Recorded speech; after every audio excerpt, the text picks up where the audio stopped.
Yo, yo, yo, welcome to another episode of the CheckDown. I'm one of your hosts, Smitty. I'm here with my guy, Sir. What's good, man? What's up? How y'all feeling today? Shit. Ain't really no college football, so it's gonna be a little entertaining today, man. You just get back and chill, relax, you know what I mean? You ain't really gotta Be like put that nothing in too sometimes. much motion, you know what I mean? Uh, But hey, so we was watching I'm still watching the awards. I don't really know, hopefully we get past these placeholders and punters and stuff. But um, it's been an interesting season, to say the least. I mean, obviously Nigga, you ain't never lied. you got teams in the bracket. You obviously didn't assume, but you got Indiana at number one, Mm-hmm. Shocker. Ohio State number two, Georgia Usual number suspect. three, and Texas Tech number Yeah. four. Yeah. Two of Um, those teams ain't really, you know what I mean, usually here. how you feel about Indiana, man? Because the word on these Twitter streets is they for real. I was pulling for them a lot. I mean, I pulled for them in two games this season that they probably. I mean, they didn't really play a lot of teams, so Yeah. their two biggest game this season. Though I did pull for them. I thought they had a pretty well-rounded team. They upset Oregon, um, upset Ohio State. I To ain't trying to me, shit on no wins, but upsetting Oregon. I mean, who don't do that? Oregon. I mean Oregon, but usually it's in the big game though. Oregon usually put it out in the season. It's when you put them on that big stage when they got to play for the marbles. But they got an easy first round, man. I mean, obviously they got the G5 school in James Madison. Yeah, I was just about to ask who James Madison got. Yeah, they got Oregon the first game. Whew, might get throttled. Yeah, that's gonna be a tough one. But then you get that Alabama Oklahoma lineup. Now, that's gonna be a little something, a little something. Um, but How we you gonna get how into you how you feel about Oklahoma? I mean Alabama not dropping. Now I get it. The committee said that they wasn't going to look at that stuff this year, but when you get beat like that, bro, like that that has to that has you have to account for that. You just can't get stomped out like that and then just be like, oh well, it was a conference championship game. You know what I'm saying? We're not going. What do you mean? yeah, Because you're right, though. if Ohio State got their ass handed to them like that, man, they'd be talking about that shit all week. 110%, to be honest. But that's gonna be the first game though. Alabama, Oklahoma gonna be the first game we watch. I mean, I know a lot of Alabama fans that don't believe they should be in. They believe this ain't their season, and they would have rather missed than possibly go home in the first game of the bracket. Oh, Cause they play first. I mean, they are favored to beat Oklahoma, but Oklahoma been playing really well, man. That's an yeah. interesting game to get thrown into. Um,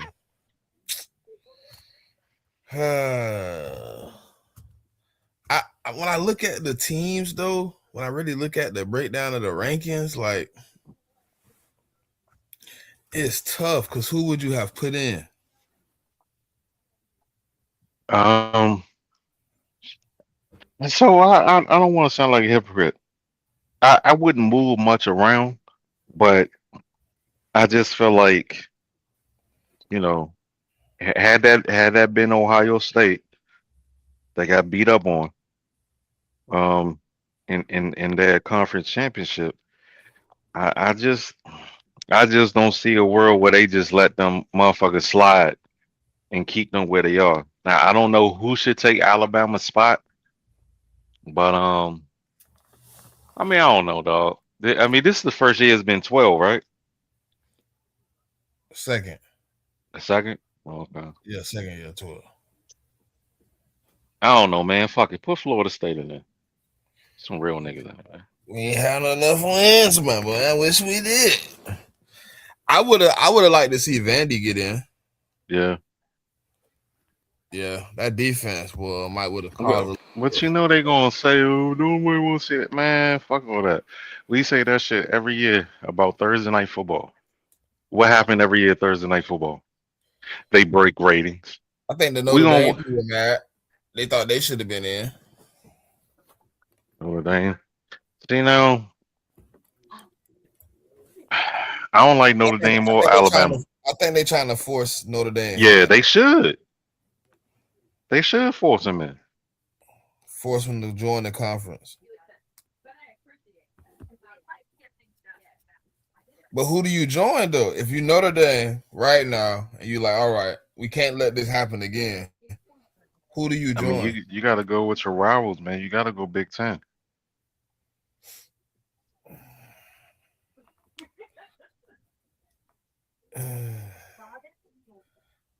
Okay, more people say ACC though.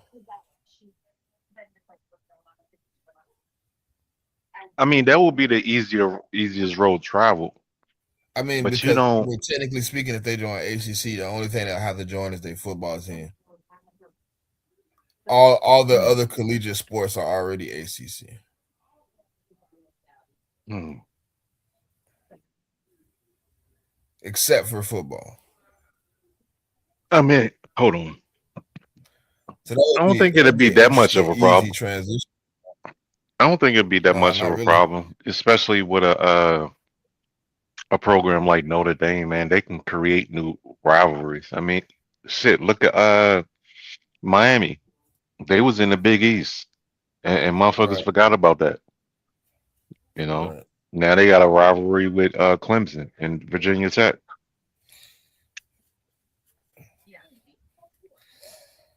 Yeah, it's interesting, man, that they made it in. I mean, they got a shot. So how do you feel? Okay, so now that you can make it in without winning your conference championship, do conference championships still matter? I mean, if you looking for that first round bye, yeah. But Yeah, if you but you got to, ultimately can win the whole thing without a, you know what I mean? I agree. I mean, at this point, all you got to do is get in. Because once you get past 5 and 6, they're pretty much the same. So all you got to do is get in. Because 1 through 5 or 1 through 6 are pretty much. I mean, we're not close to parity in college right now. Um, like we're not gonna have no upsets like the Giants did Brady and them. That's not gonna happen. So um, hopefully this NIL can like even out the playing field so that we can get a Vanderbilt that loaded up a team like that time with Cam Newton and Auburn when they had all them players on that one team and they won a championship. Maybe we could start seeing stuff like that. I don't know if those type of teams will ever get the funding though, to be honest, just because of where their expertise kind of lies in sports. You know what I mean? I mean, yeah, you see Vanderbilt have a good season, but for you to see that type of investment, you have to see a multitude of seasons put together for you to want to invest in the team because you don't want to just invest and then it's like, oh damn, they fell on their face. You know what I mean? No, I agree with that. I 100% agree with that. And I think it starts with getting a premier name to head your conference. I mean your program. You know what I'm saying? Because like look at Kirby, what he did to Georgia. You know, they was Yeah, tethering before around Kirby being though, they good. had what Rich, Hmm? whatever his name was. Yeah, that's why they was tethering around being good, but Yeah. they couldn't get over the hump. And then they got Kirby, and look at them. What they got 3 of them? Because I I know they think had a so. back to back, right? Yeah. I Yeah. think it Mark starts Rich. there. They had Mark Rich. I mean, he was there what 14 years. They were like always like borderline. They would always be like right there. Then they would lose one of like big games against some team, and then they would be out. Then Kirby came in and kind of brought that dominance a little bit. I want one of them. I want somebody from Saban's tree or Kirby's tree or Dabo Sweeney's tree. I want a coach from one of them, dog. Like no more of these up and coming dudes like Norvell that's doing good at a mid major or what was the black motherfucker we had before him? Uh, yeah, Willie Taggart. Yeah, wouldn't his slogan do something? Jesus Christ. Um, yeah, man, that's where I want to go. I'm tired of all these quote unquote innovative geniuses and nah, give me a blue blood. Give me a Kirby or Sweeney or Saban. Give me one of them. Yeah. I don't know, man. It seems like that's always been kind of our regimen, though. I know, and look where it's gotten us, brother. I mean, Bobby Bowden was kind of like you know what I mean? Well, I'm gonna get on count, man. Shit. But I'm saying, you know how schools are, man. They started to get into a routine of sabotage, man. Gotta do It's something, dog. sabotaging us at this point, sir. We can't even argue about that. Yeah, dog. Like we can't have Notre Dame coming back before we do, dog. This is getting out of hand. I can put up with a lot of shit, but Hey, you know what's Notre funny, sir? Dame getting Everybody back to skipped over. prominence before us. Mm-mm. Like everybody remember Willie Taggart, but nobody Hmm. remember that we had a coach between Willie Taggart and Jimbo Fisher. I forgot it. Who was that? Odell Haggins. I don't even know who that man is.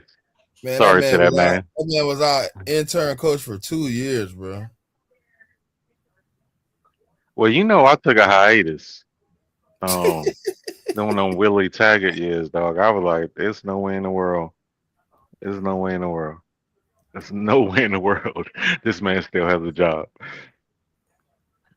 But nah, the college football playoff, man, when they added 12 teams, man, it's an interesting playoff now. You just got to be able to capitalize on your moment. But I still don't think those teams that's at the bottom of the tiers will ever get the funding you know what I mean, to be able to build one of those super teams. I just don't see it. I mean, that's what I'm saying. It's gonna have to Oh, be like a breaking one. breaking news. Breaking news. Phillip Rivers will be the starter on Sunday. He gonna do a little something.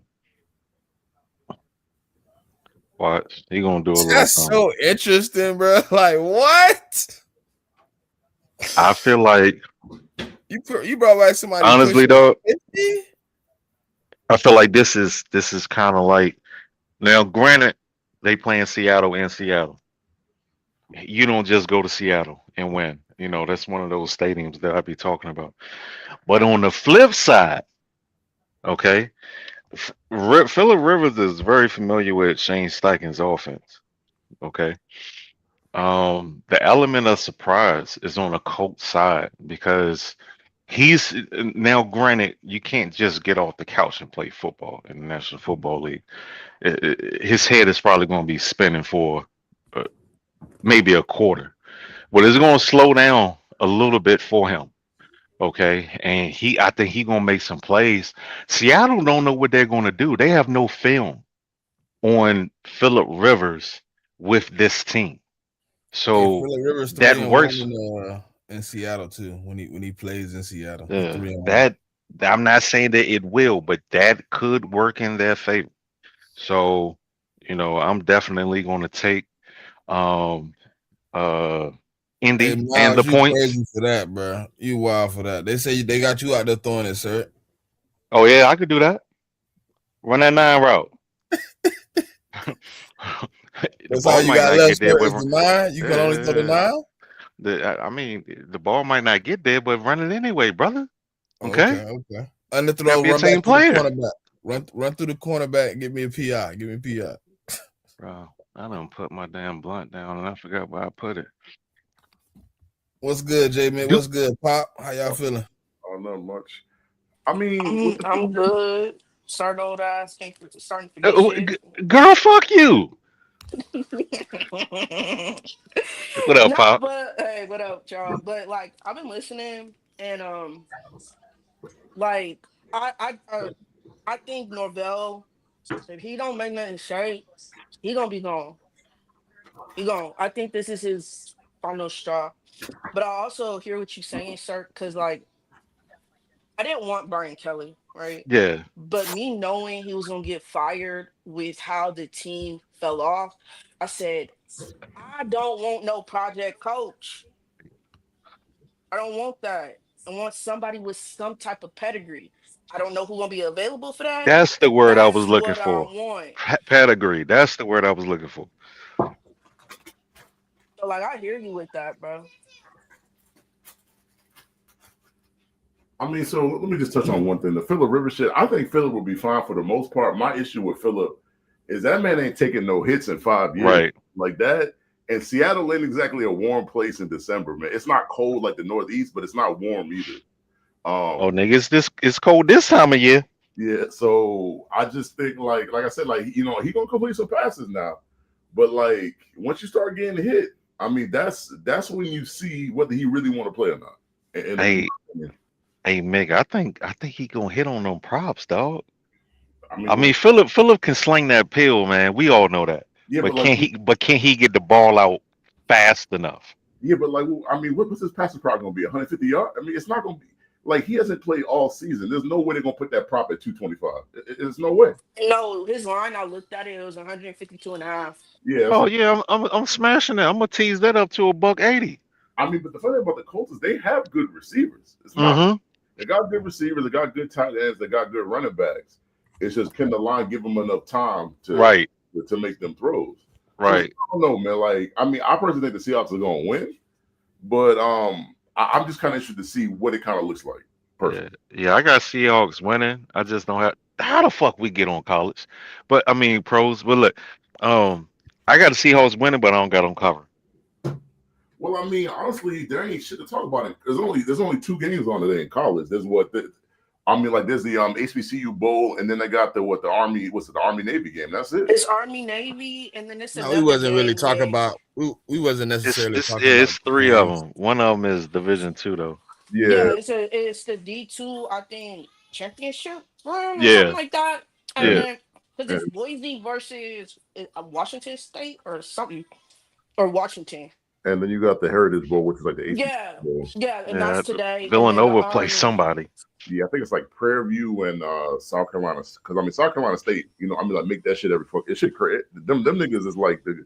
I mean, like They I mean, dominate. They dominate the MEAC, yeah. I mean, I don't want. and I mean, like they mm, got like the Ohio State of the MEAC, but they actually win the conference. So yeah, and Prairie View won the SWAC this year, so that's I the saw that. championship. yeah. Yeah, I that's the was trying to championship game. I was trying to watch that TF Austin game last night. That shit was so bad I turned on basketball. I watched the fucking Warriors game for about 10 minutes, then I just went to bed. Yeah, I mean, for me, the problem with the Division 2 is like that shit. That should always be my It's thing. sloppy. Well, nah, it's not that. It's like the same two teams make the championship game every year. Like, Oh and yeah, that's that too. That yeah. too. So it's just like, I mean, Steve. I watched the first quarter, and I was like, yeah, Stephen F. Austin is not winning this fucking game. There's no chance they win this game. Yeah. Shit, Trey Lance's brother is a starting wide receiver at North Dakota State. Yeah, Motherfucker DM me and was like, Um, "Y'all gonna draft him?" I was like, "Nigga, you about to get blocked. I'm crying. You about to get blocked." Yeah, do you know how he been playing over there?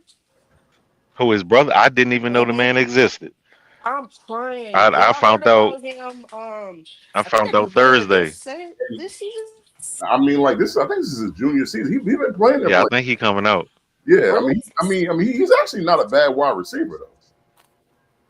Mhm. I mean, because I think in the championship game last year or something, like he caught like 2 touchdowns or some shit like that. So, yeah, I mean, his brother not bad. Uh, Who y'all think is going to be the Heisman finalist? And you mean like to win it? Mm-hmm.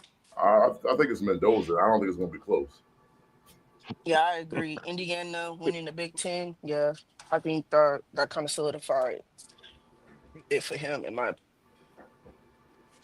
Fucking Jets fans was going crazy over Mendoza. I I'm just like, I don't I see it. don't know how to I don't see really it feel, either, bro. And Like I think I he'd be a good starter, but I don't think he's anything to trade up for though. bro. I don't need right. Like they keep. He's the best quarterback in the nation. And I'm like, okay, and eh, he could still be mid at the I same time. I don't agree with that.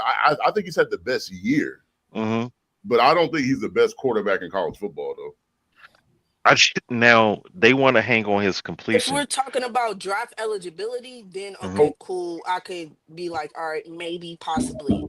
But to me, like this quarterback draft class, there is not no large gap between them, in Right. my opinion.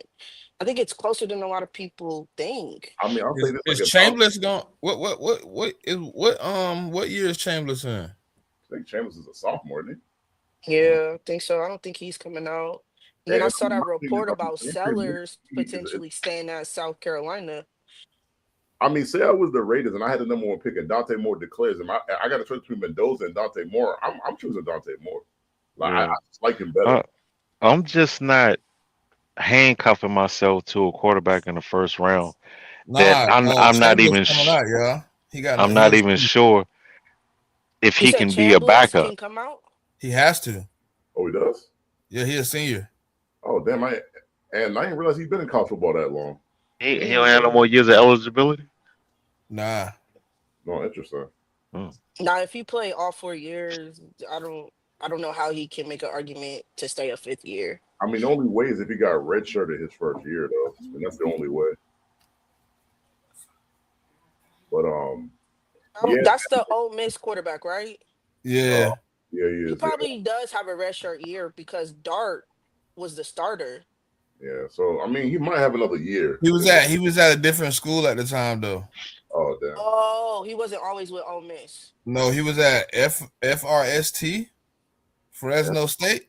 Oh, Fresno State. Okay. Yeah, so he might be done then. So Yeah. he transferred to Ole Miss last year from Fresno State. Yeah, Oh, then he probably doesn't have any yeah, he's eligibility probably left then. Because I didn't know where he came from. I thought he was a Me neither. That's why I recruit. asked because he just kind of bust on the scene and he had a decent season. and then I thought, Decent. Took Ole Miss to the fucking playoffs, nigga. I mean, they ain't beat us though. I mean, he might be able to even get in a little, maybe even get a little Heisman voter too. Nah, Yeah. they're in the finals. Nah. Nah, I I mean, say like, he took Ole Miss to I the mean, the playoffs, Heisman show is but tonight though. So I mean, like you're gonna figure out who won the Heisman. I think tonight at tonight, 5 o'clock. yeah, because they did all the other well, I awards didn't say he was already. gonna win. I said maybe get a vote. I mean, maybe a vote. Well, Maybe. I think they released all the information already. I mean, because I know like Gunnar Stockton finished seventh in the voting already. So you just have to kind of look it up. Send me votes. He got. So Yeah, but all the other awards got given out yesterday. yeah, and I mean, pretty much with Mendoza's odds to win, and he won the Maxwell and the O'Brien, like he won the most outstanding college football player, and Well, he like came and in He, eighth. he, He came right quarterback. behind Gunner. He was right behind Gunner, Oh, okay, so right in yeah, yeah, front of so when Caleb. you win those type of awards, that tends to go to you winning the Heisman. yeah. I mean, there have to be some like crazy kind of voting for you to win them two awards and not to win the Heisman. Yeah. Oh, I thought for sure. I thought Jeremiah Smith would have made it in the finalists. Well, to me, like it's just hard for the quarterback and the receiver to make it. Like it's happened before, but it doesn't happen that frequently though. Yeah. Yeah, it's very rare. Like, y'all gotta have like a crazy season for that to happen.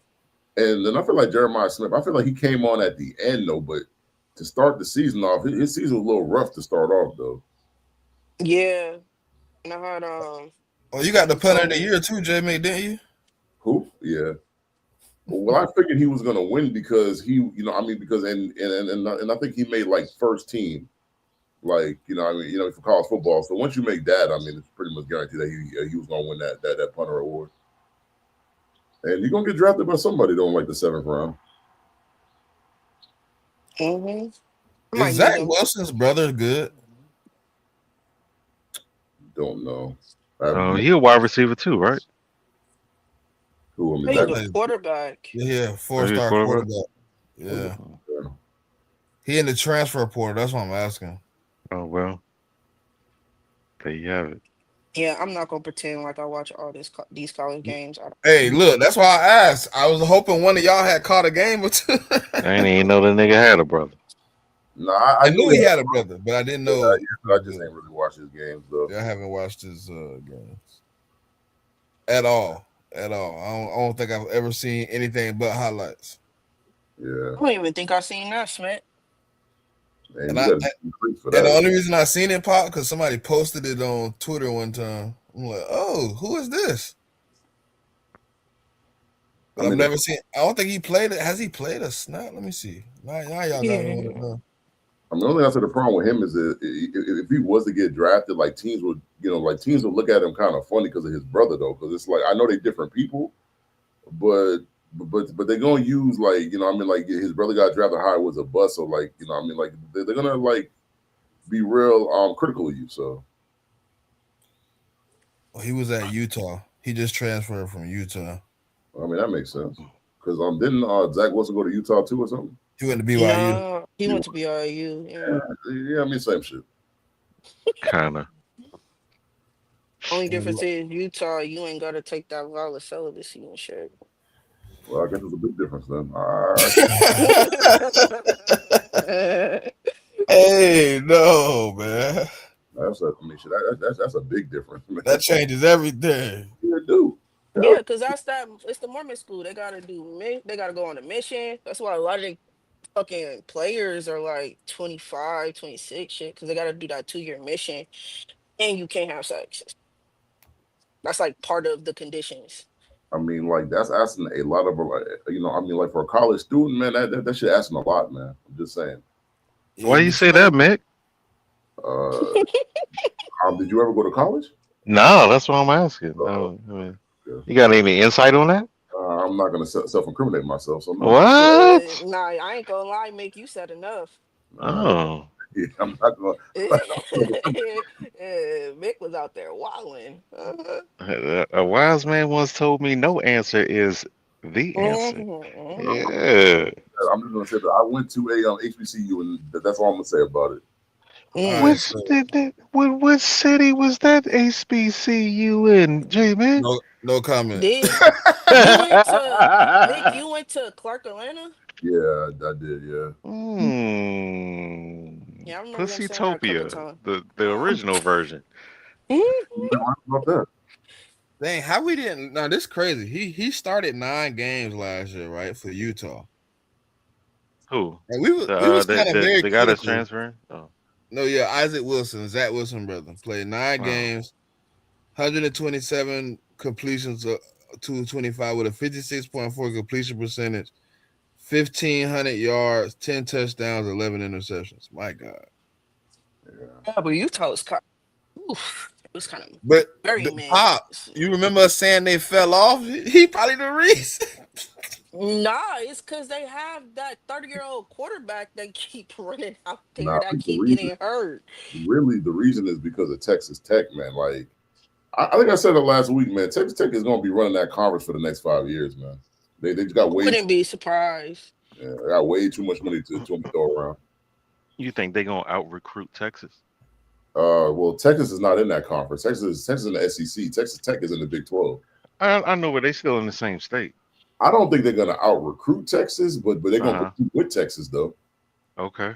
Because I mean, they got the same kind of. I don't want to say they got the same kind of money because I think Texas has more money, but Texas Tech got a lot of money. Texas got deeper pockets, but So Tech can compete. Yeah, Texas so got that so oil money, baby. so who Hmm pocket Oklahoma is that Uh, bordering state, right? yeah, but hmm Texas got Okay. deeper pockets than OU though. And then So they gonna dip into Oklahoma's pool. well, no, because I mean, like most of the players that OU be getting be from Texas though. Like, Uh-huh. I mean, you don't get a lot of kids Yeah, from that's what I'm saying. Oklahoma The that Well, players the that they thing would usually get, is, they are could from Texas. keep them in Texas. Yeah, but the thing is, there's so many players in Texas. Like, you can't keep all them kids in state. Like, yeah, that's what I was gonna say. Like But you ain't gotta Texas has keep the all of them, but you ability can to keep the recruit. better ones, right? I mean, you could, but I mean, Texas. But they get players from California, they get players from Louisiana, they get players from Florida. Like Texas can recruit anywhere and everywhere. They're Mhm. like, so yeah, they can get some of the premier talent that's in Texas, but also you have Tech, you have OU, you have a lot of these other surrounding colleges like A&M that may get these players that don't go to Texas. So Yeah, you'll still have premier talent from Texas at these other schools because Texas can't get all of them. Let's just be honest. yeah. I mean, they're definitely not gonna get all of them, but they can get I mean, like the best of the best though. Yeah, they don't always probably get the elite or premier, but some of them, man, you trickle down to Tech, OU, A&M. I mean, yeah. I mean, some of them boys even come to Georgia. They go to the schools in Florida. Like Hmm. over. So, Yeah, we sometimes Ain't it get somewhere I like could a look? Ain't it some couple. way to look that up? oh yeah, yeah. Yeah, they got a bunch of sites to kind of Probably, tell you. probably like the recruiting sites. If you go on one of them sites, you can probably find that Yeah, information. you can see like the analytics and stuff like that. Yeah. But yeah, I mean, like like it's just like Florida too. Like it's just there's just too many great players in that state just to keep them all in state. So Yeah, I'm out here. We got so much talent to come out of Louisiana, bro. So it's just kind of hard to keep everyone inside the state. yeah, I just think it's unrealistic. Nah, cause yeah, when you get to states like Texas, when you get like Florida, California, it's so many by the masses, bro. It's hard to have the numbers in those type of states, bro. Yeah, But the problem with California schools is they're getting out recruited by programs that don't reside in the state. And I think that's something that they kind of have to get back to, specifically like Stanford and USC. Like I think UFC has done a better job of it lately, but that's something the college programs I have here have to do. yeah. But I They think the other issue was just like so you got schools like Oregon and Washington, and like they're not in California, but they're on that coast, and like especially Oregon, man. Like a lot of kids want to go to Oregon. So Yeah, no, I'm hearing you, Mick, but I'm just saying, like, besides USC, who else is really competing for the recruits out here? That's my point. I mean, UCLA when they're good, but they're not good right now. Cal's not good. Stanford's not. Yeah, yeah. I mean, You get what I mean? Because like when yeah, Cal was at his best, it's like you was getting some of the California talent. Same with Stanford. Like you getting the talent that's out here. These programs are not doing that. yeah, and you raise a good point about that. Yeah, yeah, yeah. When I start thinking about it, yeah, there's not a bunch of schools that's on USC's level in California. I mean, at all. Yeah, so I think for like the California schools to kind of get back into that, competitiveness, that they gotta get back to that. Yeah.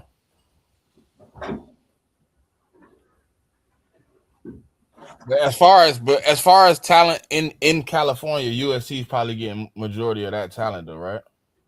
Yeah, Yeah, yeah, yeah, of course. That's like that's the blue blood out here, right? That Right. is the storied team out here. But I will also say, like Stanford was one of those schools that Oh can yeah, also get Stanford that is in type of California. talent. Damn. So yeah, that's up north with Yeah. Cal and San Jose and stuff like that. So, but Stanford, like to me, it was always Stanford, USC, and UCLA, probably third, right? They were always like the big three to me. Even though we have more schools out here, to me, those were the big three schools that were in the state. And the only one that's kind of been able to right the ship is USC. Right. UCLA, I remember they used to get a lot of the recruits too, bro. I don't know what happened. Um, Uh, Man, the program just went to shit. they hired Chip Kelly. Yeah. Hired Chip Kelly ass. I mean, it was even before that. It He was, it didn't was, help. bu- That's him. yeah. My bad. It was just a little bit of hate. My bad. My bad. because I want to say like the last time UCLA was consistently good was when like Mora was the coach. I think. Hmm. And that was years ago. Yeah. Let's see. Last winning season for UCLA. And I mean that got a lot to do with recruiting too, man. Like That also goes into like what y'all was talking about with FSU, right? Who is your coach? Who is the draw, right? I don't have that. Damn, it's been a minute too. 2014,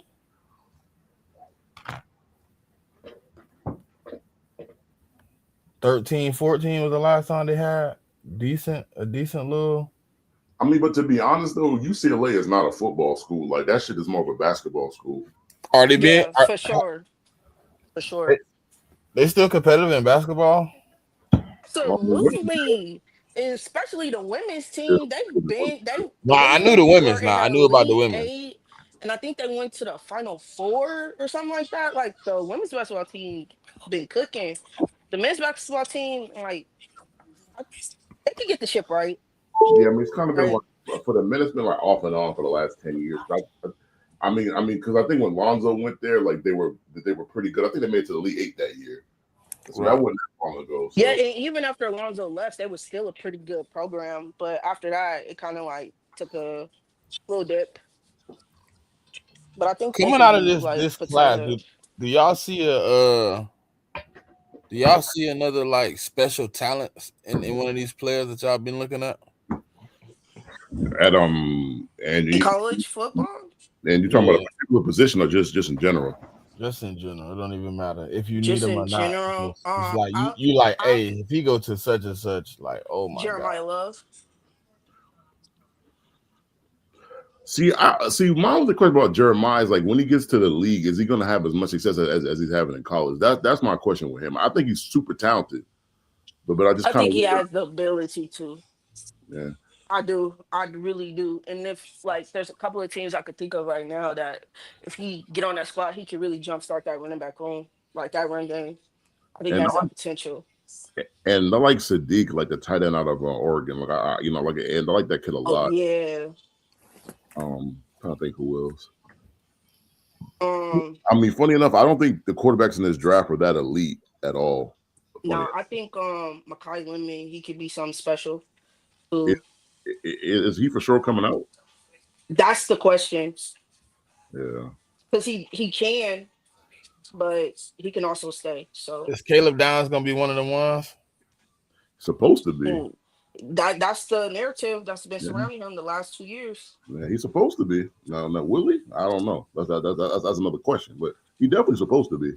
Yeah, because like I say, When I see him on the field, like you know how you looking for that pop. I just sometimes I don't see it. Like sometimes I do though. Sometimes I'm like, damn, he look like the best defender in football. But then it's like watching the next game, it's just like,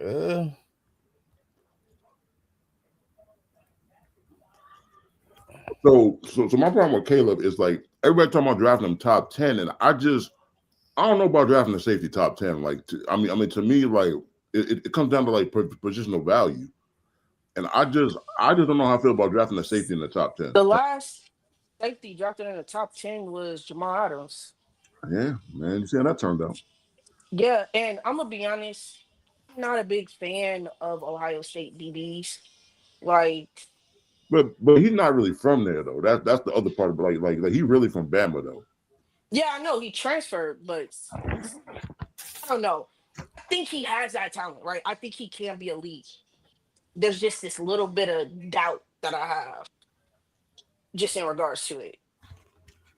But I'm gonna be honest, like wherever he get drafted, his play can clear that up for me. To be honest, I'm all about show me, right? Because I can have these doubts, I can have these concerns, I can have these questions, but the way you play can change my mind. I mean, but I kind of so another thing is about safety. Like I kind of get safety like tight end in the draft. Like to me, like that shit is a luxury. Like so, I mean, if you're one of these top 10 teams and you need a lot of other things, I don't think you should be like drafting a safety in the top 10. Like if you need an edge rusher or a middle linebacker or a corner or a tackle or a wide receiver, like all these other positions that you ever need at, like I just don't I don't see You why you know who a take the team top 10. that's gonna be in the top 10 I think might take him? Who? The Rams. Yeah, I mean I mean for them like like I mean like they can afford the luxury. I mean, but another team I can see taking them is the Vikings, though, because like the Vikings, I mean the whole JJ thing, Yep.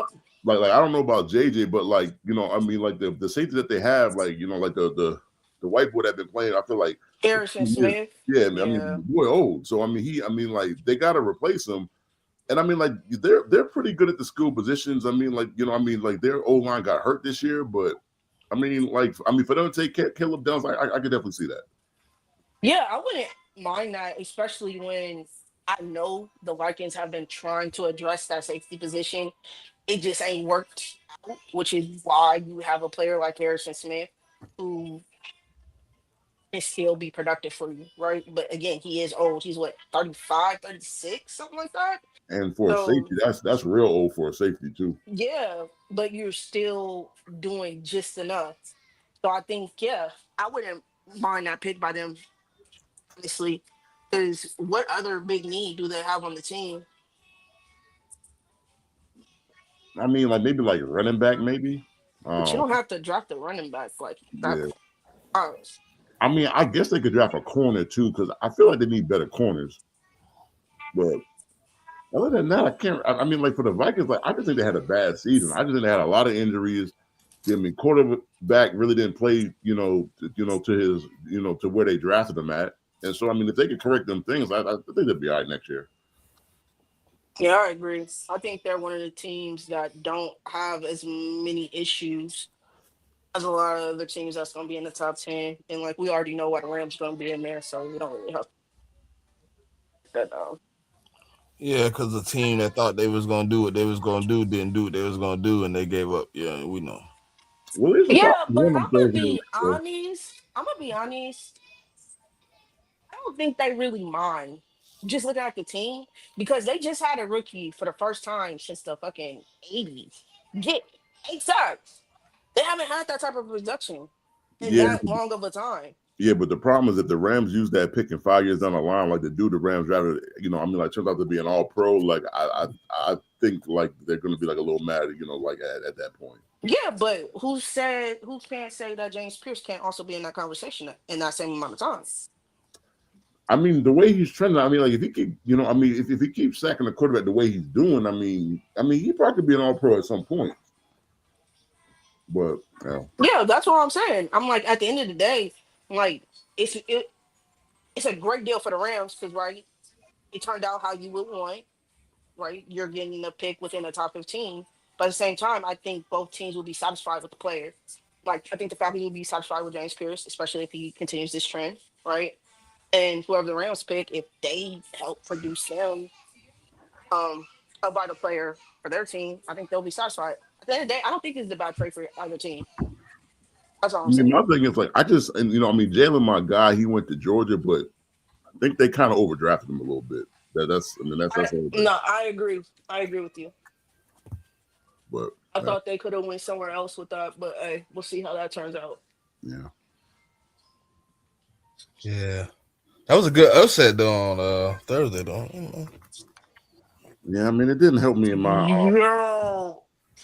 and like, and I have like a pick'ems league, and I mean, like the whole league picked the Bucks that. So I guess it's not that bad for me, but still. No, it was a great day for me because I'm in fantasy playoffs and I had Pitts and Bijan on a few teams. So that kind of like worked out for me. But I'm gonna be honest with y'all. This converting a third and 28 in 2 plays just does not sit right with me. Yeah, I mean, I was watching that shit because they were up 2 touchdowns, and like I was tired, so I kind of fell asleep, and then so I woke up right in time to see the end of the game, and like I think like the last 2 drives of the game or whatever, and to have them in 2nd and 28 and let them convert, that's a fireable offense. I'm sorry. I mean, if I'm a Bucks fan, like I would want Bowles fired like on Friday because first of all, you gave up 2nd and 28, then you gave up 3rd and 14.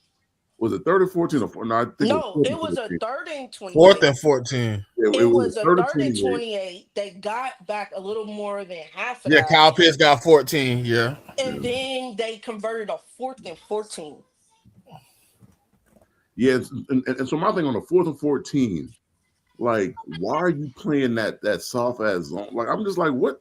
like if you're Bulls at that point and I need to win that game, like you've got to call a better defensive Yeah, play. but the dude that got attacked on the play gave up multiple big plays before that.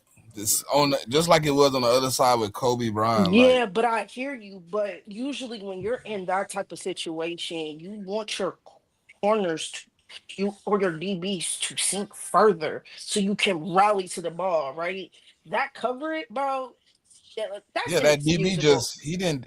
he was covering air pop. Like he should have been way back. He should have been exactly at the line. Like Yeah, there was but that nobody in goes front of him. into coaching. Because how does your DB not know that in that situation? He just, I mean, getting cooked. I mean, shit, that Yeah. dude was getting But worked. the problem, I mean, to give up a 2-touchdown lead in the fourth quarter is just like like that. That's just unexcusable. I'm sorry. I don't care who you. Yes. And especially when it's a team that missed two-point conversions.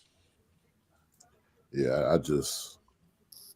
And I mean, like the Baker pick was just terrible. I mean, I'm just like, man, I will. I mean, my team, so I really don't care.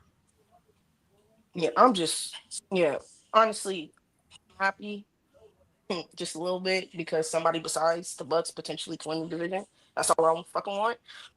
Um, But at the end of the day, like the Panthers, they got to play them 2 times. So even if the Panthers win, like tomorrow, like I said, they still got to play yeah, twice. but the They only thing need to win is, one of those games against the Bucks, though, right?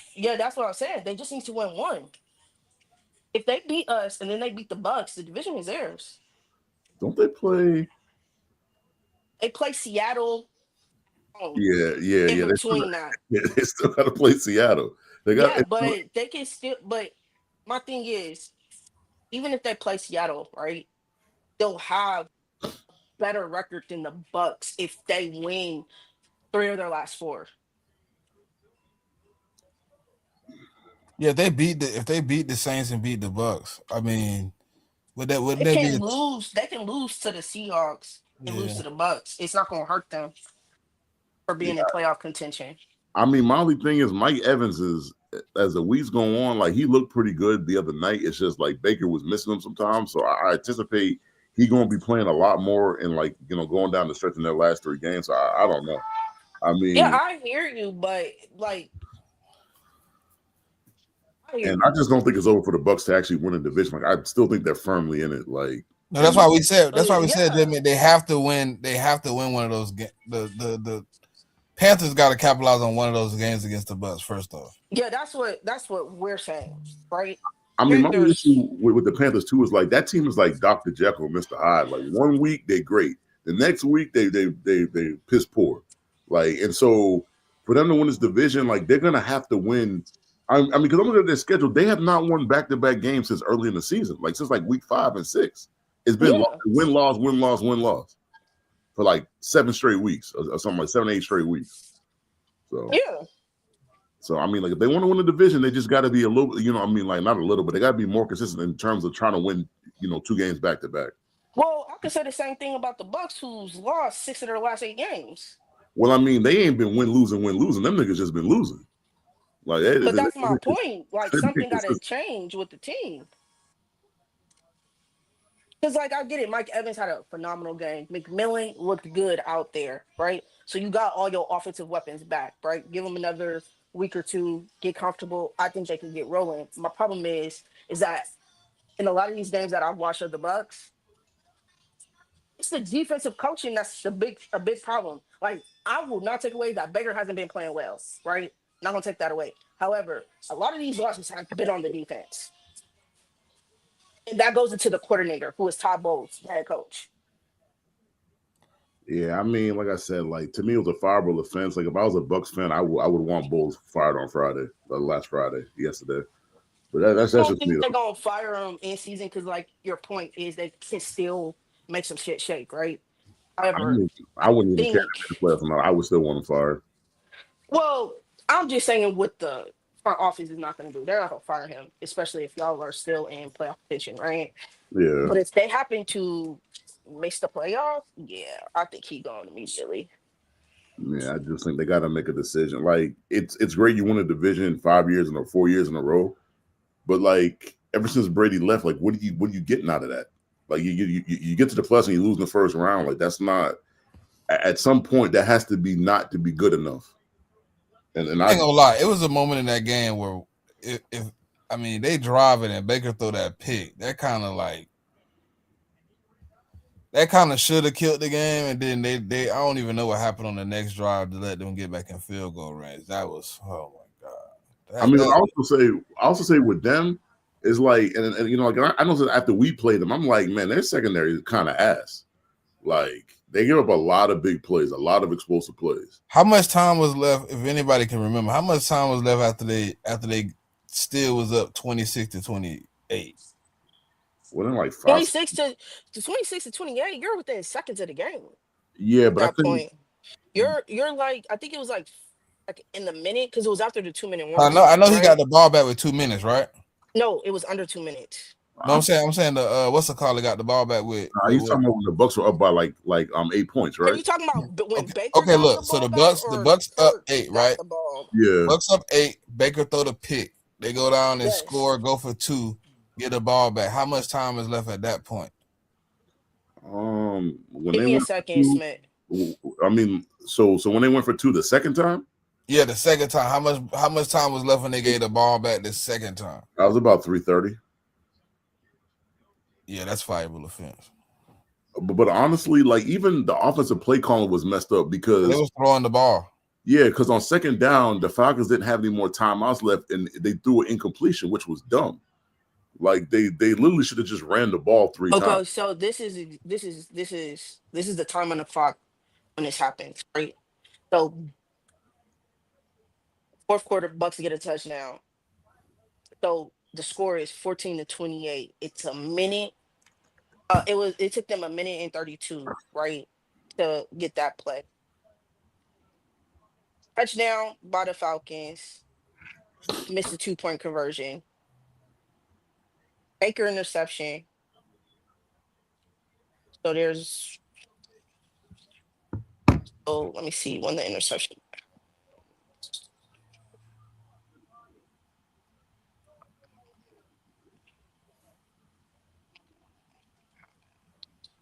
The interception, it's 8 minutes and 28 seconds on the clock.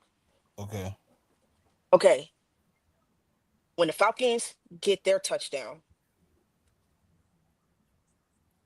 it's 3 minutes and 34 seconds on the clock. Bucks got the ball again. They were forced to a minute? That drive was a minute. The next one? Yeah, but the problem with that drive was Atlanta on so they got the first down, right? At 2:37 left. So and then they had to call their second timeout. They ran the ball -4 yards. They used their last timeout. And then on second down, they throw it. He throws it to JMIK, and it's an incomplete. Like it's an incompletion. And then he gets sacked. Yeah, but it's more than that. Like on second, when you know they don't got no timeouts, I don't care if it's 2nd and 14. I'm running it. Yeah, I'm running it, and if I don't run it, I'm throwing the screen, and I'm making sure I complete the pass. Like I'm not gonna risk having a because that's the thing. Like it's like they use the ball. Run it right there. It's a 2 minute. It's the 2 minute warning. Yeah, they burned out. The thing is, the Bucks were able to burn out a good chunk of that clock.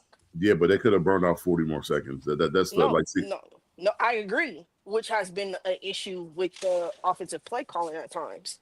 And you also make it a little bit more hectic for Atlanta because like let's say they ran a 2nd and 3rd down, they get the ball back with about a minute and 20 left after let's say you punt, it's like a minute and 10 seconds or whatever. And so they don't have any timeout. So it's like Kirk Cousins was allowed to have, like 60 or 70 more seconds. And then so like they don't have to be so panicked and try to get in field goal. Yeah, but here's the problem. Tampa Bay. Okay, so on the incompletion, the Mecca, Atlanta caught their last time out. And then that wasn't on first down, though. That wasn't on second down. On first down, the timeout that was called was by Tampa Bay. No, I'm looking at the play. I'm looking at the play, JMIK, for them to punt. I'm looking at it. No, I'm looking on ESPN right now, like play by play on that drive. And 2nd and 14, incomplete pass, and that already stopped the clock. And then they took a timeout on first down. Atlanta took their last timeout on first down.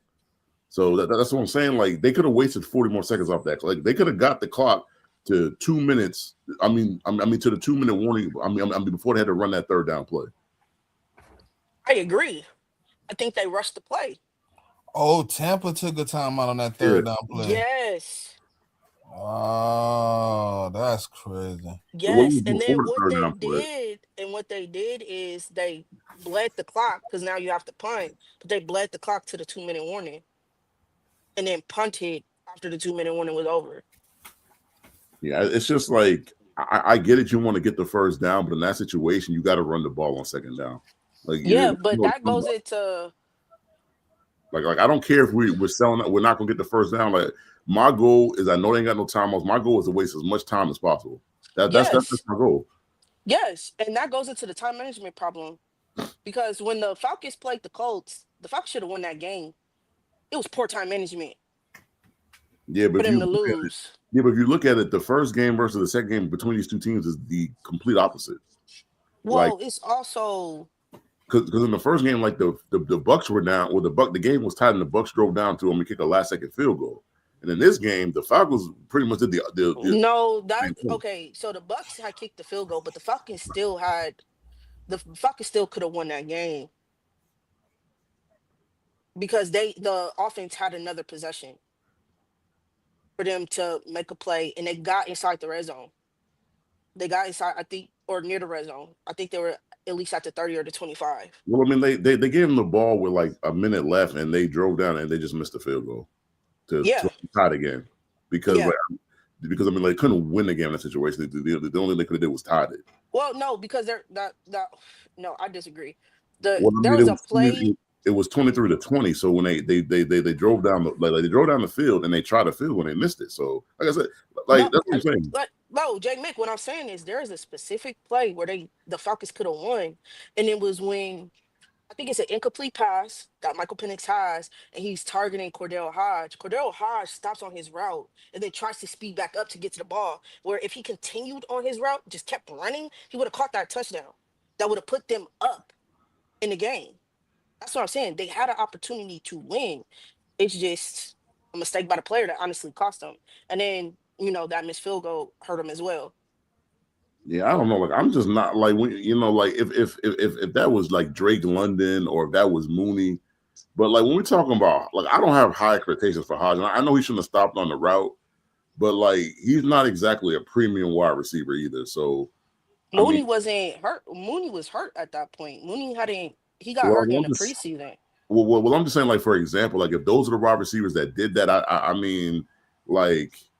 What I'm saying is, like, I don't hold Hodge in this high regard, is what I'm saying. Like, he's a cool wide receiver, whatever, but I mean, man, I don't care, bro. Like, you a wide receiver, you on the field, you getting play time, you getting snaps, you've been a vital part of this offense for the last season.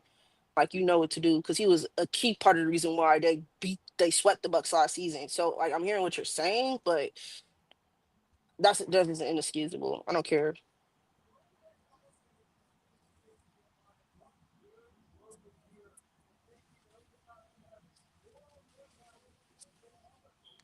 And the fact that the Falcons beat them without having fucking Drake London, who's been out with a PCL injury, that's fucking crazy. Hey, Kirk Cousins would be 3-0 against the Bucks now with the Falcons, right? He is 3-0. Dang, maybe if he played in that first game, he'd be 4-0. He might have swept him twice. I said that shit too slick. Because I don't know what it is. But if you look at last season when Kirk Cousins was playing, his best games were against the fucking Bucks. And I was saying during the game, I was like, he went on that crazy run of not throwing touchdowns, but when he played the Bucks, that was yeah, but I don't know. It's something about that Bucks team that Kirk just got the answer to. All right, let's get into this Sunday slate, man. So first game up, we got the Bills versus the Patriots. Can I get a Patriot sweep? This is gonna be an interesting game, man. Listen, man, if you ain't gonna make the Bills cry, what's the point? I mean, they was kind of crying all week because I've been in their spaces all week, man. I know. Like, some of the excuses I've heard from them not winning that first game is kind of funny. Like, oh well, like oh well. I mean, like we didn't really come into that game ready to play the game. We, y'all were bad last year, so we overlooked y'all, and this and that and the third, and I mean, like they trying to tell me But they were up in that first. Wait, I'm so confused, JMIK, because they they were Bro, winning that first bro, mm, game the before shit y'all that came they be back. the nah, shit they be saying is they, crazy, dog. they weren't really Were winning, y'all? Or hold on, or was it y'all and we that was were up up? the majority of that game. Okay. And I think the only time they had the lead was at the end. So if I go just real quickly, so if I go play by play, like so we went up by 10, Mhm. like in the fourth quarter, and then they came Mhm. back and scored a touchdown. We punted. Mhm. They went down the field and like drove down the field and kicked another field goal to tie the game up. And then we got the ball back with 2:17 left, and we killed 2 minutes of the clock, and then we drove down and kicked the field goal, and the game was over. Like the majority of the game, we was up the majority of that game. That's why I find the commentary kind of funny. Like halftime it was 6-3, and in the second half they came out and scored, but then right after they scored, we scored a touchdown, and we took the lead back, and then like they threw a And pick. then they tied. They were able to tie the game. Yeah. I mean, like late in the fourth. That's why I don't But find all okay, this. they Oh, were able to tie it. Okay, yeah, yeah. Nah, and that don't make no sense. So yeah. So what I mean, like they're trying to tell us, yeah, we were gonna come to Foxborough, we're gonna beat you by 14 points. I'm like hell, fucking no, you're not beating us by 14 points. Ain't nobody beating us by 14 points this year yet. So I mean, for me, yeah. I Wait, mean, for what? me, yeah, I mean, for me, I'm just like I done heard a lot of stuff this week. Um, And that's, I mean, I've been saying it for weeks, man. Like I wanted them to beat the Bengals because I don't want to back in to winning this division. Like I want to go through the team that's been winning it for the last 4 years. Like I want to go through their chest. So, and that's what we're gonna do tomorrow. In case you didn't know, I got us winning. And the funny thing is, going into the season, I said we were splitting with them, and this was the game I had us winning anyways. And so I'm not coming off of that. So I mean, give me Patriots money line. Um, like the weather gonna be kind of funny. It's gonna be cold. It's supposed to be snowing right before the game. Um, so I'm not really big on a lot of props. Like I probably the two that I like the best. Is probably James Cook for a touchdown, and I think Stephon Diggs for a touchdown. I had a couple questions for you, Mick. I meant to hit you yesterday, but how has the running game been for y'all these last couple of weeks? I mean, it's been inconsistent because obviously, like what Will Campbell and Will Campbell and Jared Wilson went down in that Bengals game, and Jared Mm-hmm. come back for this game. So we're getting part like I mean, so we're gonna have 4/5 of our old line back at least. Um, Mm-hmm. but it's just been inconsistent. I mean, like we're pretty much in the run game, like it's like either all or nothing. Like it's either like I mean, like thing is like Marner's not gonna give you nothing explosive, but Trey is. And so the games where Trey has given us something explosive, I mean, like we'd be running for 100, 125 yards, but the games we don't get Mm-hmm. some explosive plays. I mean, we're running for 60, 70 yards, but the thing is, Josh McDaniels, he's not giving up on the run, though. He's going to run it 20, 25 times regardless. Mm-hmm. But he's splitting the carries between the two backs. Yeah. I mean, like, I'd say the split is about 60-40. 60% Okay. for Andre, and I mean 40% for Trey. Okay. But yeah, I mean that's what I've been telling people all week. Like they've been like, "Oh, well, you can't run the ball," but I'm like, Josh McDaniels is gonna give the backs 20, 25 carries regardless. I mean, no matter how good. I mean, like Buffalo said that they're going to be against the run, which in fact they're one of the worst teams against the run anyway. So I don't really understand it. I don't get why they're talking about we don't run the ball and we're gonna stop your run when they literally got one of the worst run defenses in the league. So, but I mean, I will. Right, yeah, because I was looking at some props for Trey and Mondre. Yeah, I mean, it's. To me, it sounds like to go for the attempts as opposed to the yards. Yeah, I mean, like Mondre definitely gonna get more attempts for sure. So I definitely go with that. Um, I mean, like my only issue, like from a strategic standpoint, is just like for me, Mondre's our best. I mean, between the tackle runner, and I mean Trey is better outside the tackles, but they don't.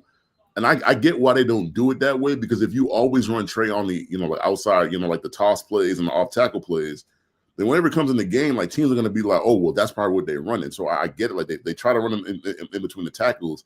He's just not really that great at that yet. So Okay, but I'm not gonna lie. I think this is gonna be a close game, but I do need a Patriots sweep. I do. and I just need this game. So I mean, like I mean, so I can just stop hearing Buffalo say that we gave you the first game. That's Oh, so they Wait, didn't. They forfeited.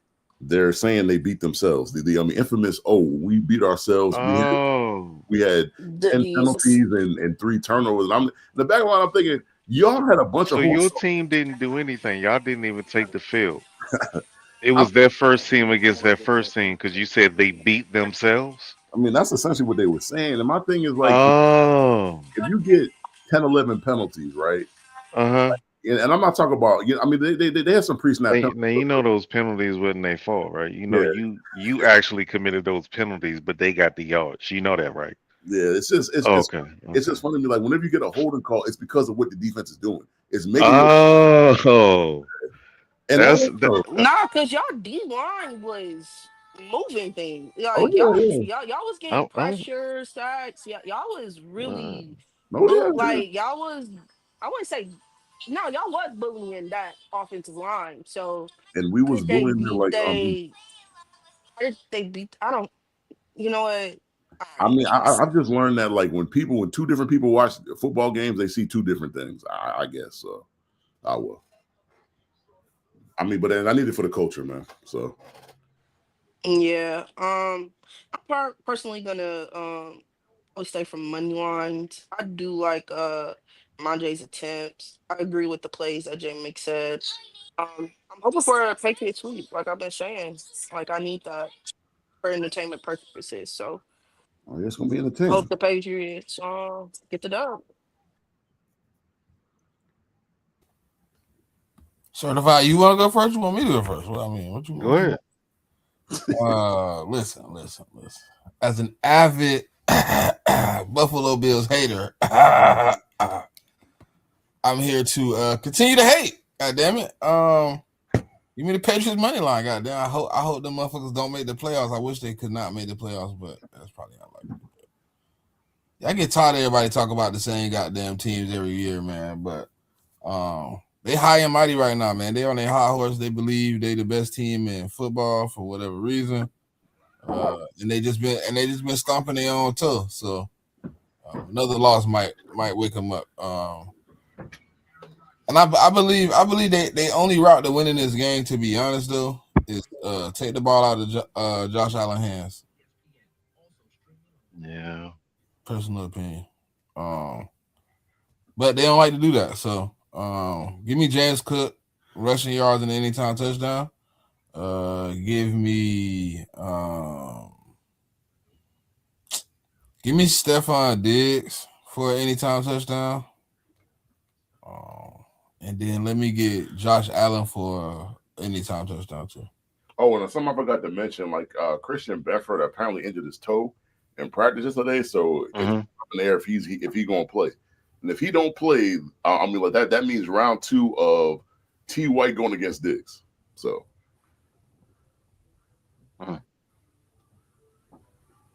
Barbecue chicken. and that's what he did in the first game. I think Diggs had like over 100 yards in the first game.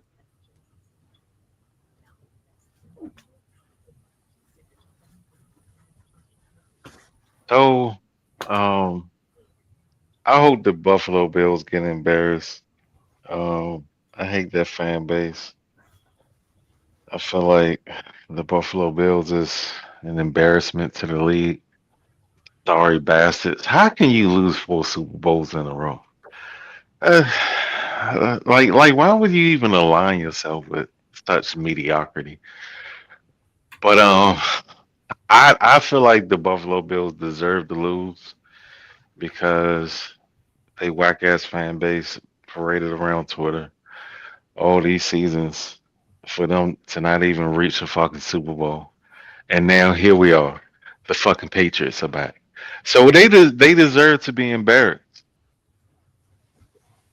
They deserve to be embarrassed. They deserve to get swept. They deserve all the bad things in life because they just sat there and basically they were the original Detroit Lions. All of this talking and dancing around and shit and flexing, to the cameras, and they ain't even do nothing. They let two niggas derail them every year, Joe Burrow and fucking Patrick Mahomes. But listen, man, the Buffalo Bills give up the third most. Wait a minute, hold on. That's the wrong number. I think it's the fifth most rushing yards. Wait a minute. It's the fifth most rushing yards, and they allow the most rushing touchdowns. Now, who's going to get those yards and who's going to get those touchdowns? I do not know, but I will say I will probably take Drake May. His rushing is like what, around 18. Should be around 20. But the thing I be telling people when they ask me is like Drake May. There be some games where he runs a lot, and some games. Yeah, some game he don't run at all. And so I just think when you don't get any pressure on him, and like the Bills' edge rushes aren't that great to me. So if they get a lot of pressure, then he'll run. But if you just let him sit back there, then he's not going to run. So it's kind of like, to me, like to sum it up, it's a risky bet. So I'll just kind of leave it at that. Like if you want to sprinkle on it, then cool. But I'll just be careful with that. Now on the flip side, the Patriots give up the sixth most receptions to tight ends. Yeah, But they're not top 10 in yards, which means they allow the reception, but they tackle. There is not a lot of yak. Where's this game? So In Foxborough. Y'all favorite? No. No? Buffalo favorite by 1. Yeah, by What? Oh, fuck out of here, man. That's just to make them look good. No, that's the save face for them hoes. That's all Vegas doing. Give me the motherfucking Patriots. The Patriots gonna have like 150 yards rushing on these bitch ass niggas. Drake May probably gonna have like 2-3 tutties. And go ahead, lock in that Josh Allen anytime INT. Go ahead and do it. I mean, he's been You know you want to. Yeah, I think he's had an interception the last 2 or 3 weeks in a row. I think. Do it. But yeah, should be though. All right. So the next listen, real quick. T. Smith said, "Listen, man, Kirk Cousins can't move. Hassan Reddick gonna get a sack. Put it on your slip, certified." Nigga in the last 2 minutes of the fucking game. I mean, he got that. I know, dog. Listen, listen, dog. I had closed out my app. I was like, man, fuck it. My ticket dead. This nigga get his sack, man. That little motherfucking prize pick notification. Thank you, T. Smith. You're a real one. I never wavered, dog. I believed in you the whole time. I mean, the only thing I'll say about betting, though, is it's like the best feeling in betting is like, say you got a parlay going and you don't check that thing until the next morning. You log in and you see that cashing or that. Yeah, nigga. Yeah. Ain't nothing better than that. Oh, you know what's better than that? When your shit hit before the fourth quarter. Yeah, true. Yeah. Oh, well, shout out to Tampa Bay for giving random niggas touchdowns. Appreciate it. Yeah. Like I said, shout out to them niggas for giving random niggas touchdowns.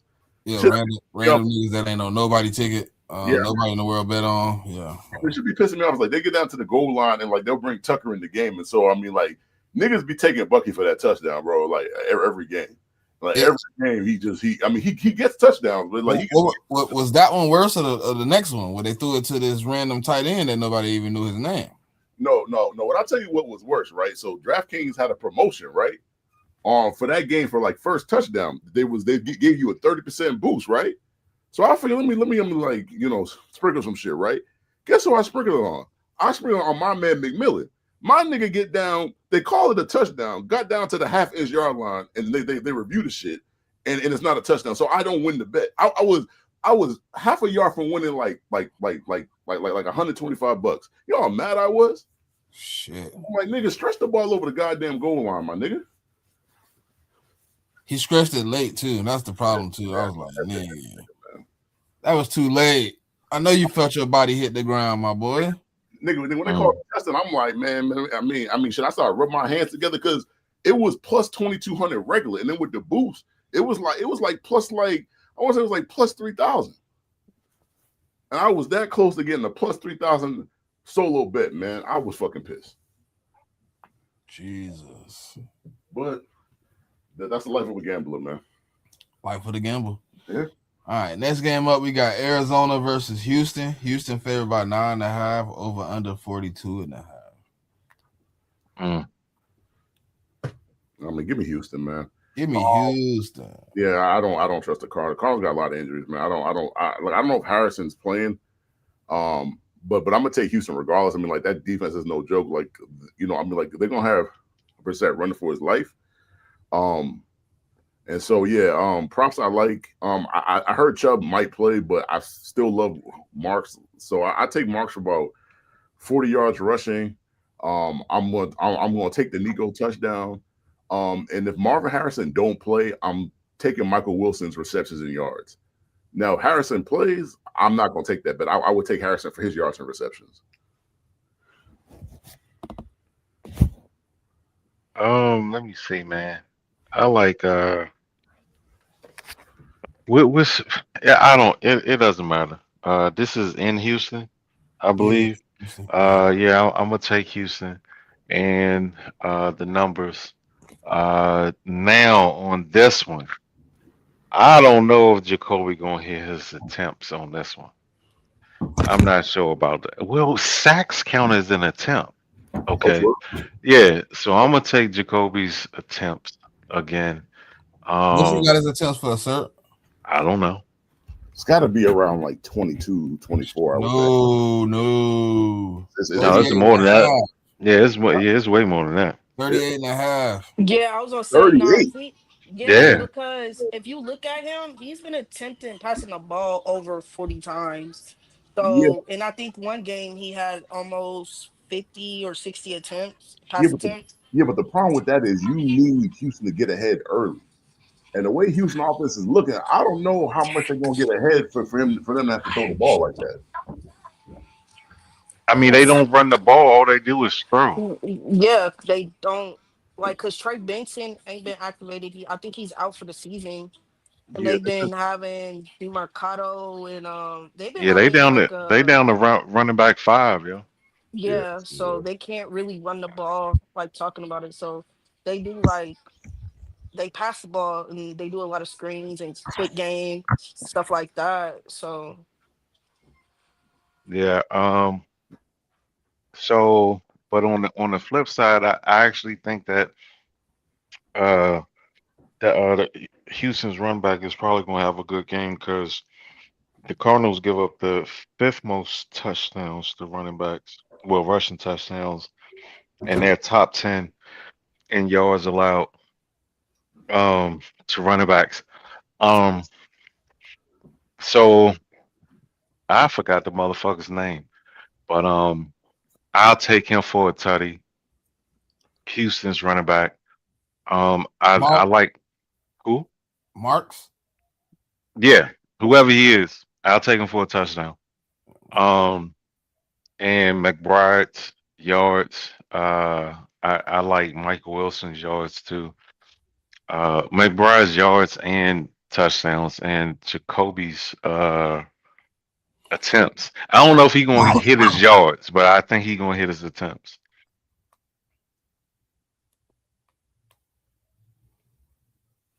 Yeah, I like Houston in this game. I like all the props y'all gave. Woody Marks anytime, Nico yards. I'm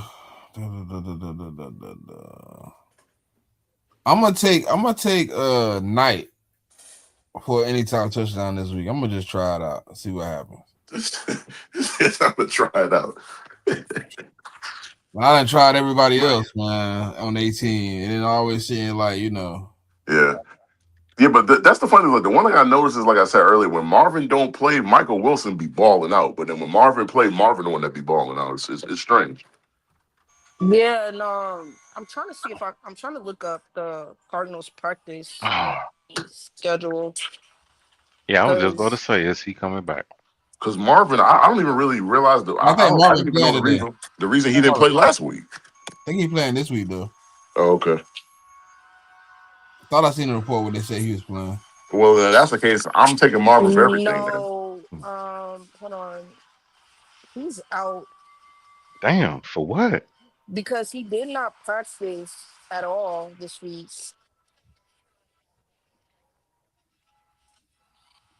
Yeah, Oh, I then just it looked is. up You right. the. Yesterday. Yeah, yeah, it got reported. So yeah, Marvin Harrison is gonna be out this game. He didn't What? What happened to practice this dude? and he didn't practice Oh, this heel. entire He out with a week. heel injury. Yeah, Yeah, but I also think the Cardinals ain't really pushing their players to play either, man. Like, I think they're doing like a yeah, little soft tank, anyways.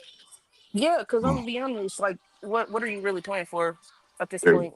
they're playing for that top 10 picks. They can draft another quarterback, probably. Right, what they playing? Uh, hey man, I always said that kind of contract was horrible, man.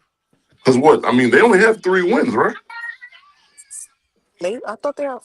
Mm, I thought they have four. I thought they only had 3.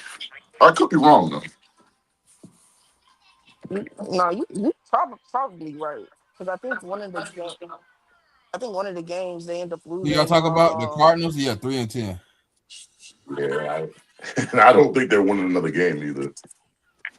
Yeah, I'm gonna put Michael Wilson in. He needs to figure out what Rome is playing. Well, it's gonna be a rough week for me. I mean, Michael Wilson on one of my fantasy teams, like the last, like I said, every time Marvin don't play, he putting up like 15, 20 points. Yeah, no, I had picked him up. I picked him up because I had injuries to a wide receiver in fantasy in one league, and he had some points, but my other wide receivers played pretty well. But Rome, it's up in the air if he playing. So I I'm gonna think there just was a go. report saying that he's going to play this week though. So I think So they were the saying he was. best report I heard was they're positively optimistic. Because I mean, like I was watching like the morning college shows, and they were saying about Rome. He wanted to play last week, and they just didn't. They didn't want him to play. So the outlook is good for him to play this week. Yeah, I'm about to look up the.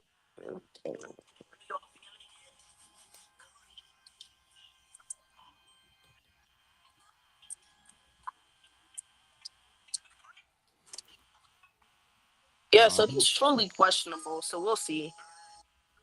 We'll see. Who? Rome. He practiced, but it was limited. So that trends well because if he didn't practice, then he's probably out. So I think he needs to practice at least twice before the game.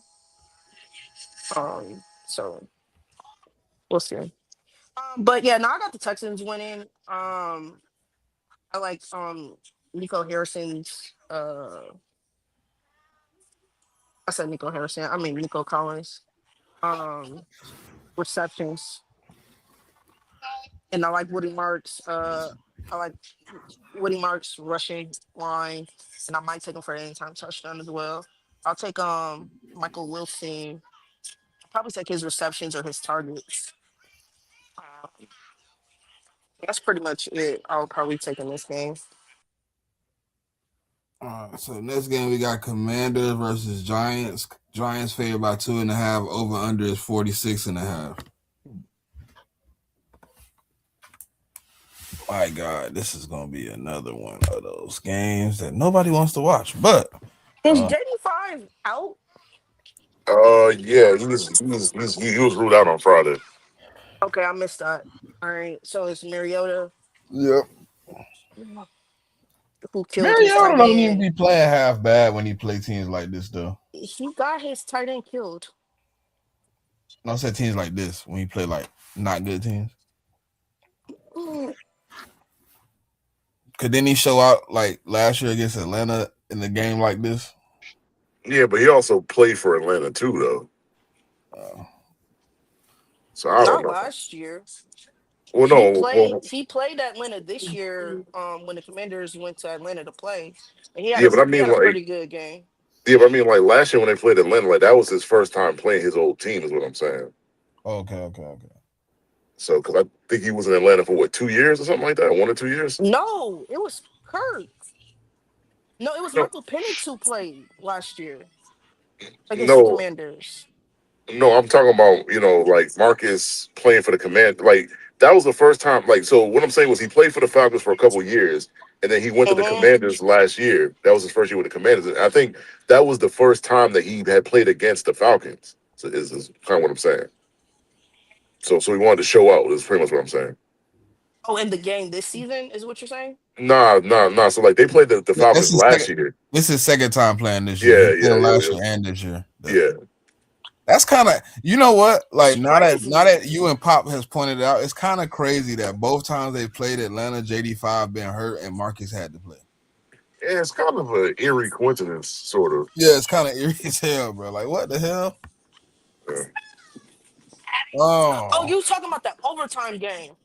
Yeah, I think that was last year, right? Because yeah. this year they didn't go in overtime this year. Yeah, no, they didn't go into overtime. Yeah, So yeah, I mean, it's kind of a little eerie, but yeah, it's interesting. that's crazy. I didn't even pick that up, Mick. Hey, is anybody else That's watching the Cricket Celebration Bowl? Nah, I had to leave the crib.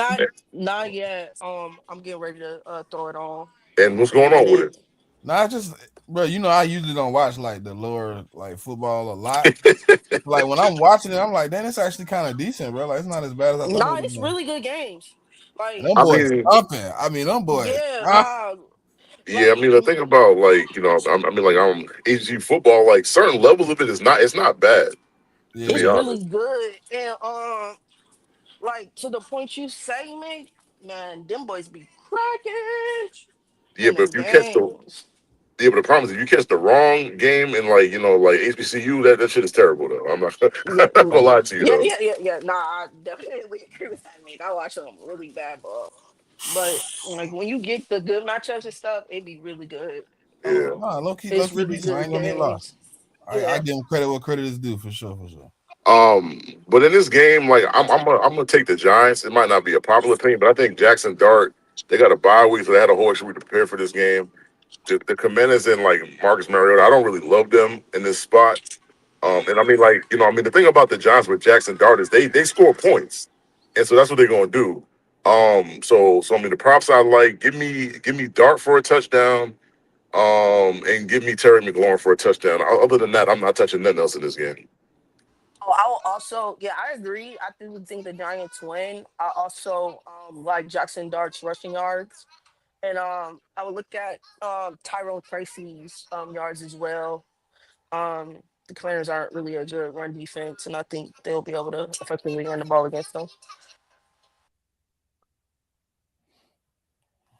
Yeah, I like the Giants to win this game.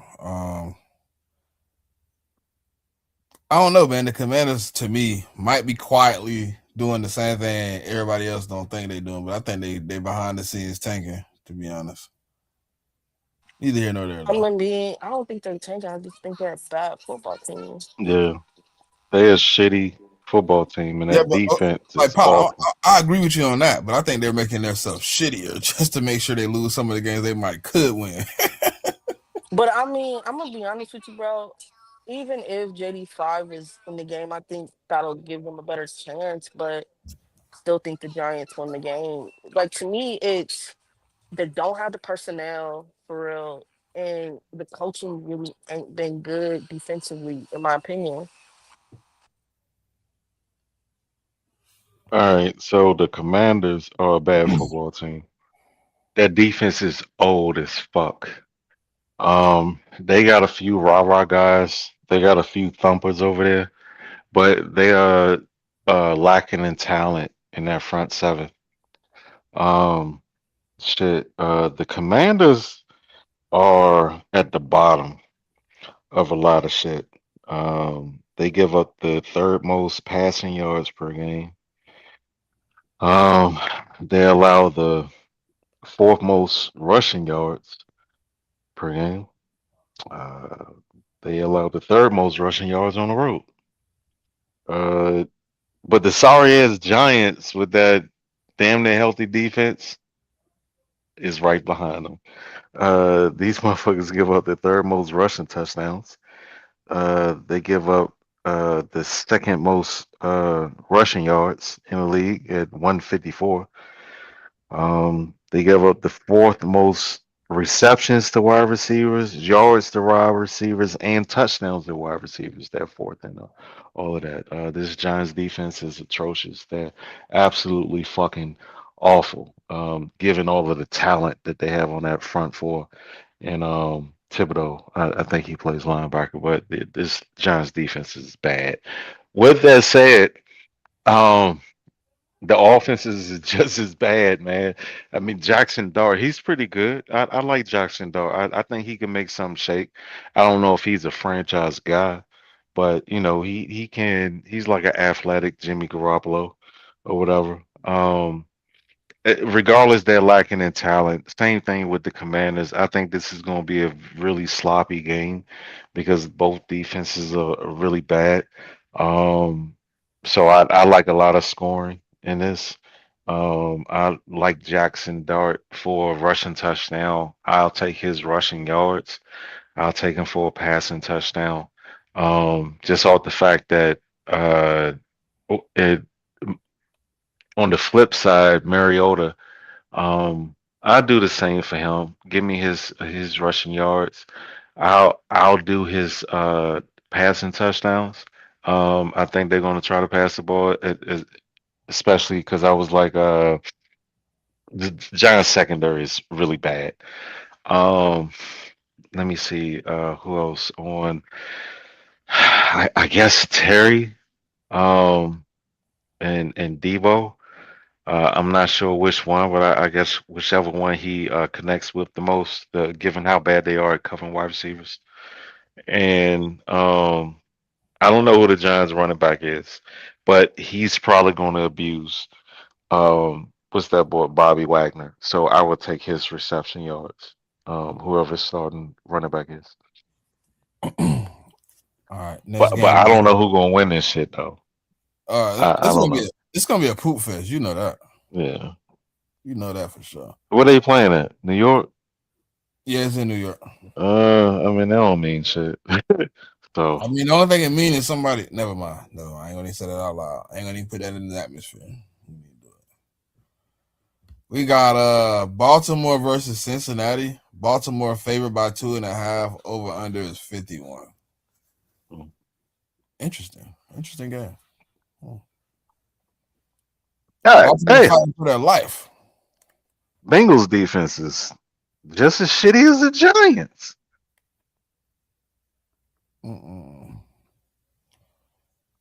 I mean, we All right, all well, knew that fuck it. though. Didn't we all say like the Bengals had one of the worst defenses in the league at one point? Yeah. Well, the Ravens passing defense is pretty fucking bad itself. They give up the seven most yards, fourth most receptions to wide receivers, eighth most yards to wide receivers. Um, I think Burrow might have a game, man. They at home. They need this too. Like, this will put them in second place. I Uh, think. ooh, I think. really? No, Let's don't see. this put them a game behind Pittsburgh? Yeah, we'll put who behind Cincinnati? Yeah. You might be right, but I think that loss might have messed them up. Hold on, let me see.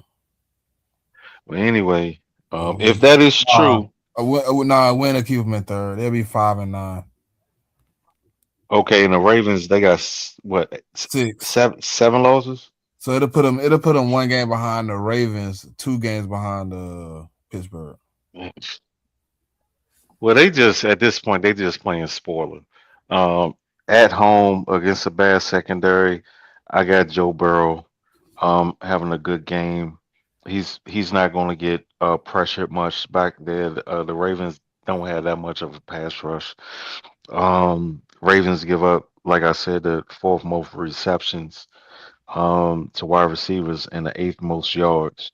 So Chase is definitely going to get his targets and his opportunity to embarrass them boys. And um, with the Ravens not having no pass rush, I suspect Joe Burrow standing back there picking them apart.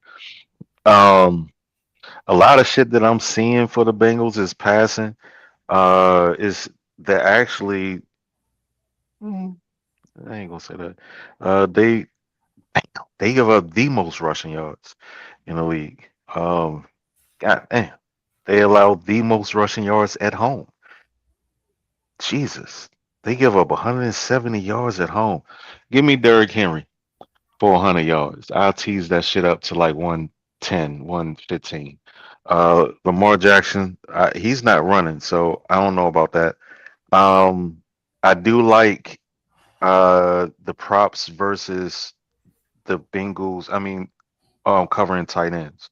So let me get likely his yards, and I'll take what's the boy name? The other one, not Todd Bowles, the other white boy, tight end. What's his name? Mark Andrews. I'll take his receptions, but I got the Bengals in the upset at home over the Ravens. Oh, interesting. So you got the Ravens playoff host Hmm. getting worse. Oh, interesting. Uh, Uh huh. Yep, I do. I'm taking the over in this game. I think both of these defenses will give up a lot of yards and a lot of points. Give me Jamar Chase and Joe Burrow.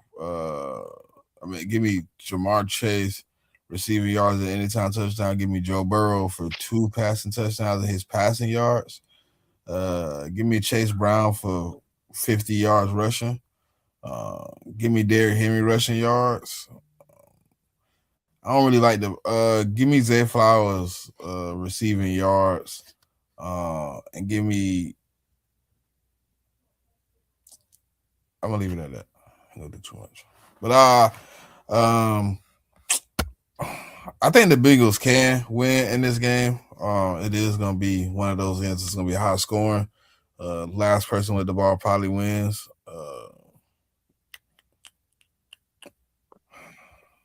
Baltimore just been struggling way more, man.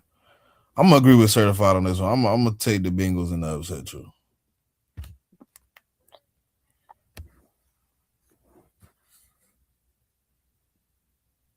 Um, I'll take.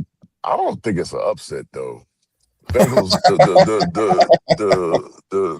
Bengals just beat them 2 weeks ago. Yeah, they did.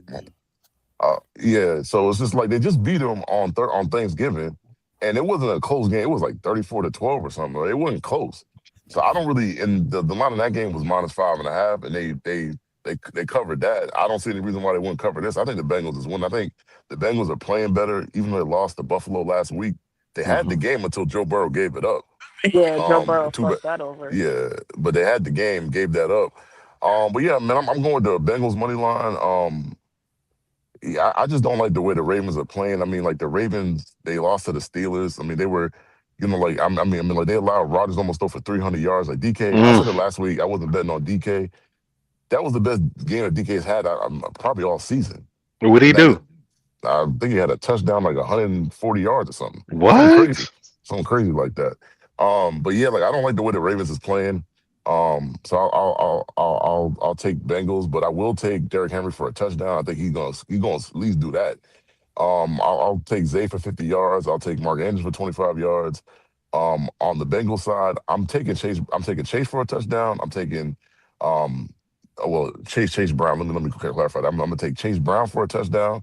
I'm gonna take T Higgins for a touchdown. And I'm also gonna take Jamar Chase for a touchdown. So I think that big three are all gonna score. And I don't think that's crazy. And I'm gonna take the over on Joe Burrow's yards. And I'm gonna take Mike Gesicki's receptions. How's he been in Cincinnati? I Depends haven't on the heard game. much.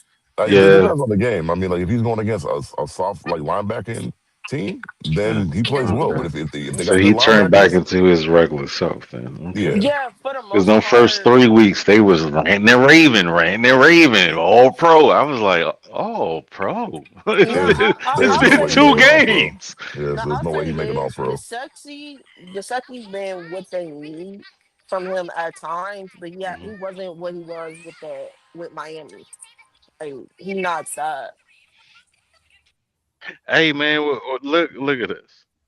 Cincinnati got the opportunity to give us Christmas early. Do you know how quiet a really loud and obnoxious Ravens fan to be if they get swept by the Bengals? I'm not gonna lie, there's just some fan bases. I mean, I mean, and this is one of them. He he he won't be there to annoy you early in the morning. Yes, he Now will. I He'll just I be there do with crying think, energy. I do think this will be a high scoring game. I do expect the Ravens to play the Bengals a lot better than they did on Thanksgiving, but I also expect the Bengals to win this game. It's just Harris just ain't been playing well. Lamar Jackson ain't really yeah. been playing well. Like it's been bad defensively. Y'all Like think he hurt? I think he's playing through injury. Has he scrambled at all since No, he's been back? Hmm. not that I recall. And I think I've watched since he's been back. I watched the game against the Jets. I watched the Bengals game. There's another game I watched in between there, but he didn't look good. And he wasn't like scrambling like I typically would see him do. Didn't he get sacked on the attempt to scramble to end the game last game? And so Curry you just went up another touchdown. That's dominating right now. Yeah, man, listen, I just think this Bengals team isn't good. And I mean, they got a terrorist on the offensive line. I'm not gonna lie. Um, You talking and I about the expect Ravens or the Bengals? the Ravens, Yeah, Falele. Woo. yeah. Nigga, they just signed Aaron Banks. I laughed so hard. Yeah, man. That might be Like, an upgrade from what they got, bro. To be honest, yeah, Falele, he a swinging door, bro. I don't know I, what I he think stopped. I think Aaron Banks was with Houston and they cut him. I think. I'm gonna have to double check. But he got released. Um Aaron Banks was about to get released from his rookie contract with Detroit before we traded with him and put him beside Trent Williams. Then the Jets gave him this really big, enormous contract, and they told me we let him go because we couldn't afford him, and he was, a Pro Bowler, and I was like, yeah, because he was playing beside Trent, and like, no, no, no, he's really good. You just can't afford him, and then they cut him too, yeah, because he was sorry without Trent. So good luck with that, Baltimore. all right. The next game we got is the Chargers versus the Chiefs. Chiefs favored by 5. Over under is 41. This is a critical game for most teams. Who is it more critical for, Pop? Oh, nigga, you know Definitely who? the Chiefs because they lose this. Ooh, their chances to make the playoffs diminish greatly. It's already at what, Yeah, 9%? yeah, that's it. If they lose this week, that's it. It's a division game. It's over. Well, not only that, there's a couple of games that are happening this weekend that might still give them life Yeah, if certain teams lose, right? If certain teams lose, they'll still have a chance. But right. for them to have a better chance, they gotta beat the Chargers. They have to split. Yeah, it was some shit like if the Rams, I forgot who the Rams. Oh yeah, they playing the Colts. They need the Colts to lose 2 games. I think we saw the same thing on ESPN. When they was talking about the help that Kansas City needs if they Mm-hmm. lose. Yeah, they need Mm-hmm. the Colts are going to lose, and I forgot who the other one was. Um, who the Rams play? Don't the Rams play somebody in the AFC South? Rams play. Ooh, ooh, I don't remember who the Rams play. Rams play Here, the you got the Lions. list. Rams play the Lions. Oh, Why do Rams. they They need the about to. Lions? Did the Chiefs play the Lions or something?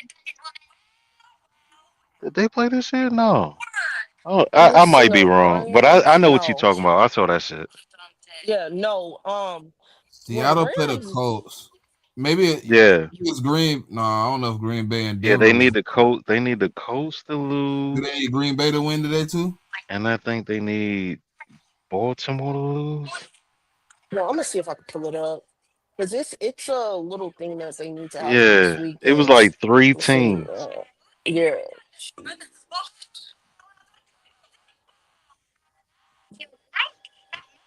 and they need the Colts to lose this week and next week. But all that is inclusive on them winning out, right? Yeah, they got to The win out. they have to win. Yeah, that's the thing. They Yeah, have to win. yeah.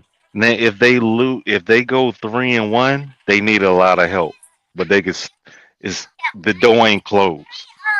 But they not in control of nothing. Yeah, their destiny is basically in the hands of other teams. So basically, like if they lose and the Colts win, it's over. They're done. But if they lose and the Colts lose, they still in it. Okay, okay, interesting. Can I ask you a question? Have you looked at the Colts schedule? I'm just curious. I don't think they're gonna win another I game. have, and I think they lose out, bro. Because that the Not win last another four game. That schedule is games, crazy, dog. bro. That them last four games is rough, I think my game is the easiest game, and I don't think it's gonna be an and easy that's game not for them. easy, bro. That's not an Yeah, easy I don't. game, bro. Maybe if Like they had I don't Daniel think the Jones. Colts win another Yeah, game, yeah, bro. yeah, yeah. If they had Daniel Jones, I would expect us to be the underdog. Yeah, I mean, yeah. And when I say Daniel Jones, I mean like when he was playing at his premium level. Right. Before the injuries, Yeah, I agree before the with you. injuries. Yeah, but Yeah. shit. Yeah, because I they mean, like, did lose 2 games with him. yeah. I mean, because I was in the space and so we were talking about the Colts. And I put up ESPN. I was just curious, and I seen them 4 games. I'm like, God damn. Who? Yeah. Nah, I mean, like, I looked at because JMIK recently, it was a few days ago. I looked at the Colts schedule, I looked at the Jack schedule, and I looked at the Texas schedule, right? Because we talked about how the AFC South is one of these divisions that whoever been in the league, they'll always win the division at the end. And when I was looking at the schedules, I said Colts might be out of this. I mean, my question is in the league office. Who the fuck did they piss off? That's my question. Because them 4 games is crazy. Yeah, man. That whew. And I like the Texans schedule to end the season Hmm. a lot better. Yeah, I was just like, who the hell did they piss off? 'Cause that shit They was crazy. they gotta beat us, and they gotta win it 2 at home. They have to stay alive.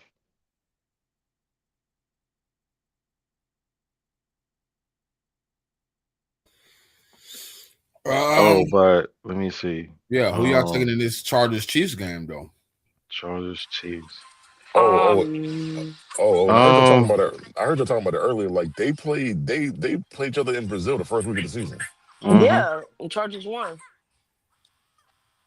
But the Chiefs were injured on the offensive side of the ball. Like Worthy went out like the first play of the game. Rice was out for reasons we all know. Um, but going into this game, the Chiefs are going to be down to their third string left tackle because Wyatt Morris is out for the season now, and he's the one who took over for Simmons. So they have a third string person playing left tackle going into this game, and the wide receivers and even Travis Kelsey had a bad game against the Texans.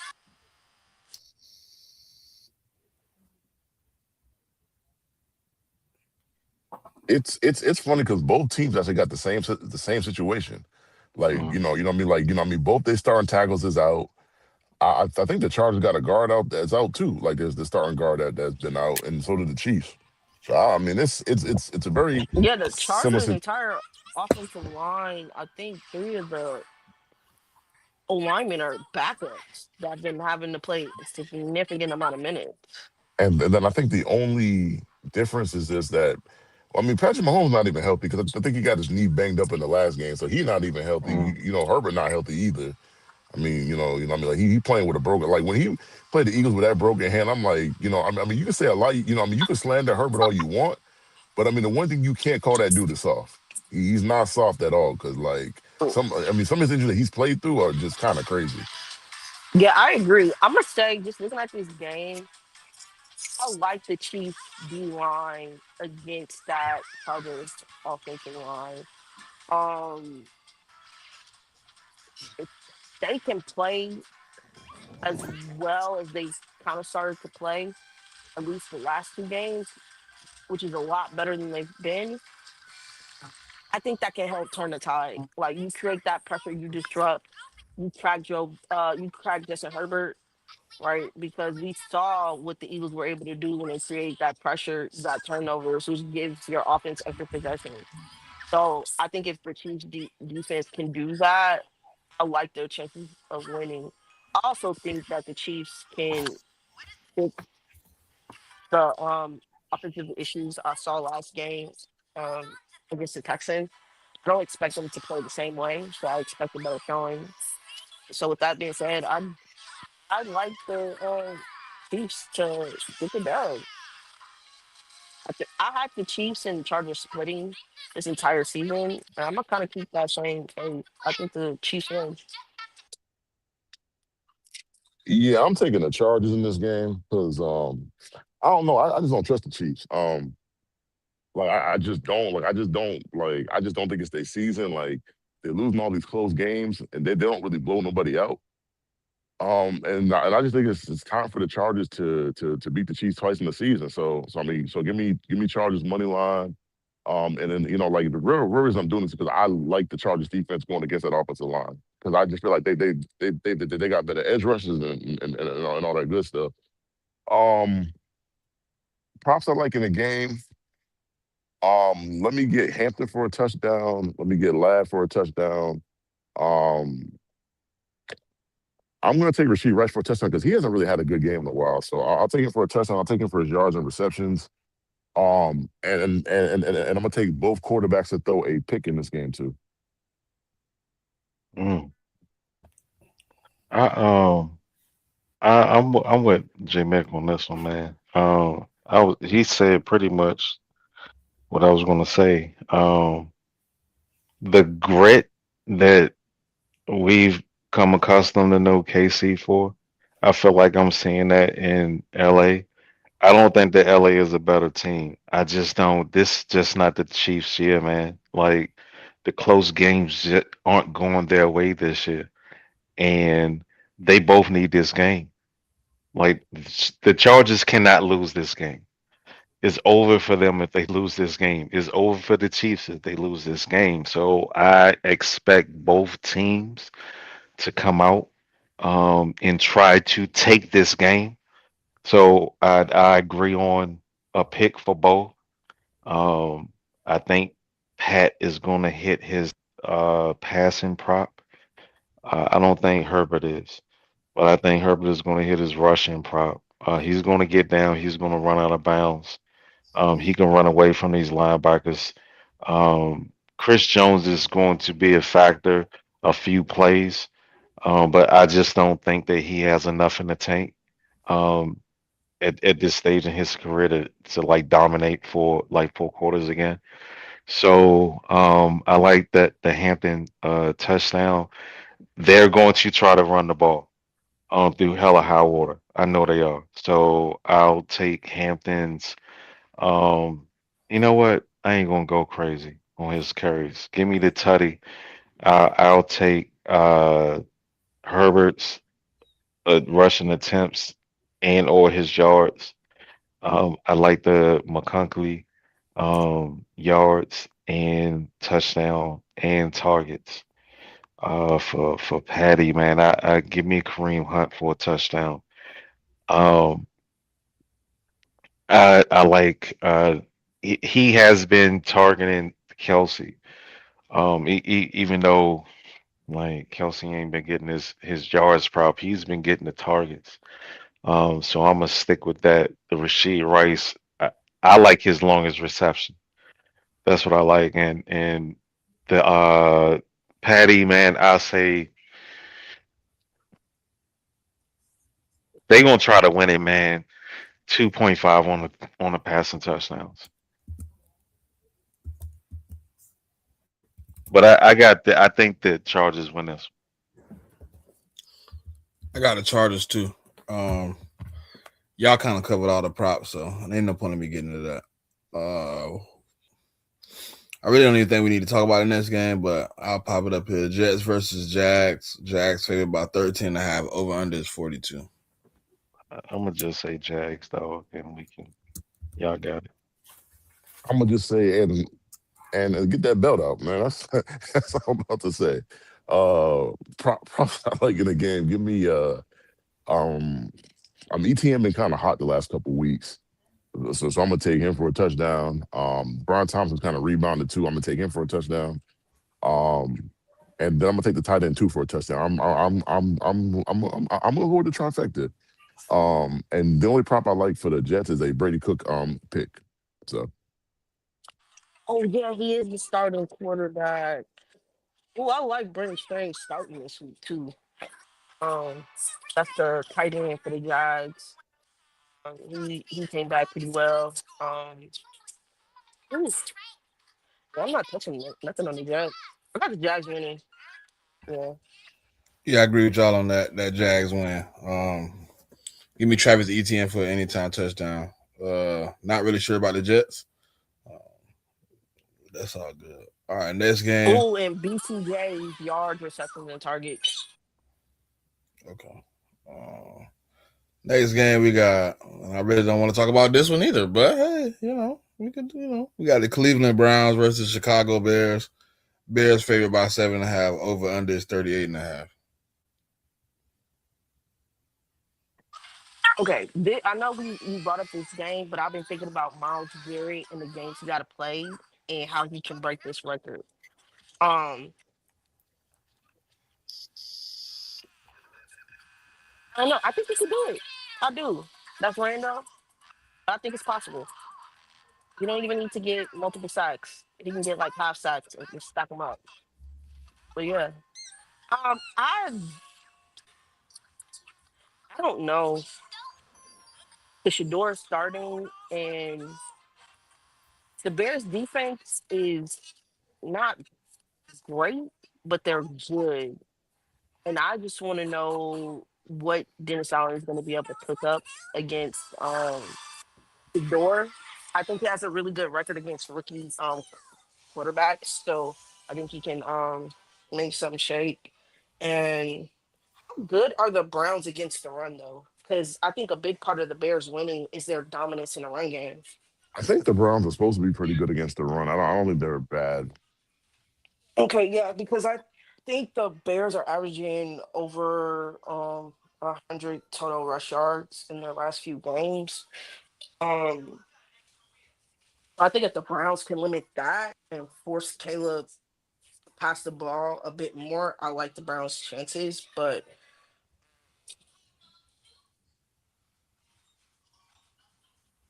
I don't know. I'm gonna take the Bears to win. I think Shador can have a good game. I don't think he's gonna have a great of a game as he had against the Raiders, but I think he can do like half that production. I think he'll still have a good showing. Only took his passing yards, and that I also like Fanning yards as well. Him and Shador have had a pretty good connection, and that's pretty much the only props I like. But I do like the Bears to win the game. I'll also take Okay. the Bears to win the game.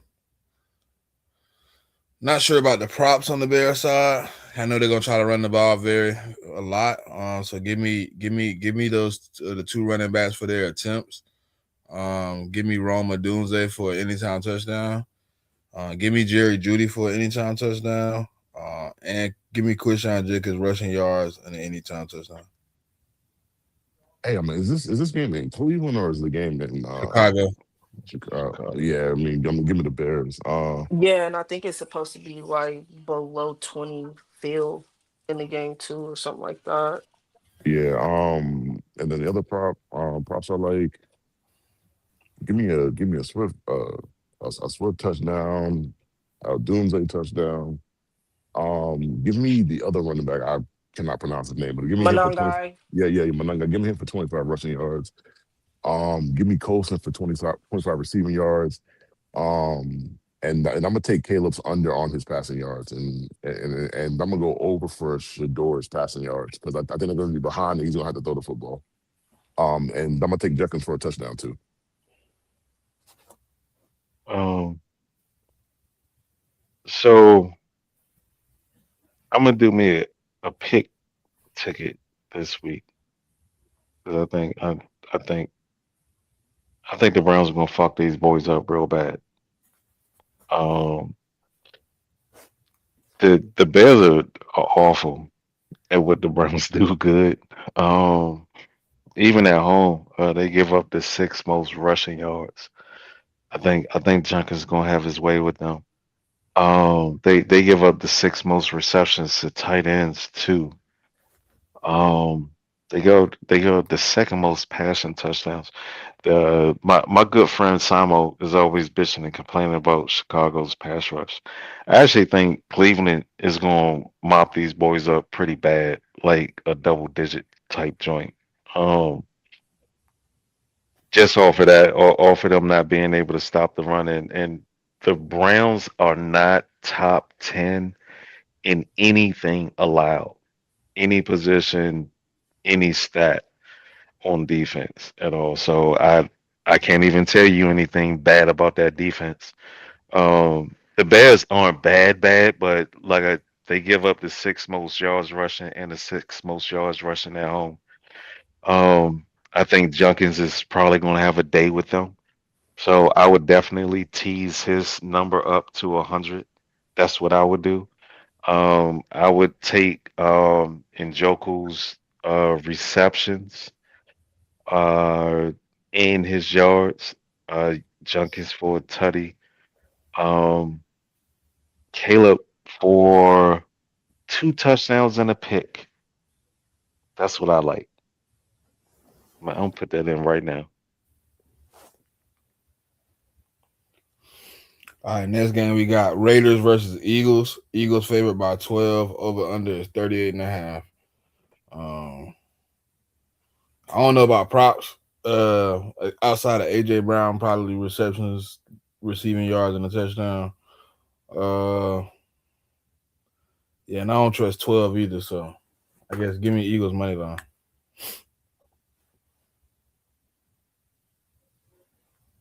Man, y'all gonna have y'all way with these boys. I would hope I Uh, could say that out loud, but I can't. Nigga, AJ is gonna have a game. Saquon is probably gonna have maybe two big runs, 20 plus runs or something like that. He'll barely hit his prop. Jalen will probably have a good game. The Raiders aren't going to do squat shit, man. Raiders are awful on offense and defense. Um, the Eagles do give up the fourth most rushing yards at home at 138. Jalen's playing, right? Who? He's Carter. He's back. No. No? Oh, Mm-mm. oh shit. Okay. The Eagles are going to win. They might give Gonna up get some him at rushing lane back yards. next week.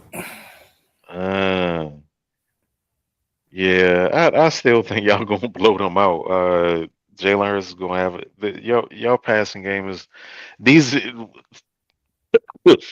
your offensive explosions uh that I've seen have been y'all passing the ball. So I'll go with that fantastic game from Jalen. AJ is going to be phenomenal. Smitty's going to hit his props too. And y'all might give up a few rushing yards to Genty. I don't know because the Raiders' offensive line is really bad, man. So I don't even know if they could take advantage of. Y'all been fourth, giving up the fourth most, and Jalen Carter been. I don't even know if they could take advantage of that. Give me But in the y'all gonna Kobe mop these Dean boys sack. up. Give me in the Kobe Dean over half a sack. I mean, but the funny thing about this game is I don't even think Jalen Hurts really got to be good in this game. I think he could be an average quarterback and just Saquon go out his fucking mind. If you want my real opinion, like, and that's because the Raiders are not good against the run at all. Um, so I think it's I think it's a AJ Brown, kind of like what Smitty said, the AJ Brown. I think it's a Saquon game. I think Jalen just got to not do too much. Like he don't got to, take risky plays and do all this other stuff that he been trying to do over like last week, what he was doing last week. I just think just run the ball. Occasionally throw to AJ and like Dallas and Smitty, and then that's it. What's the line on this game again? 12. Shit, man. And y'all know what I say about these big lines, man. I think Oh the no, Eagles they gonna ain't gonna win. cover.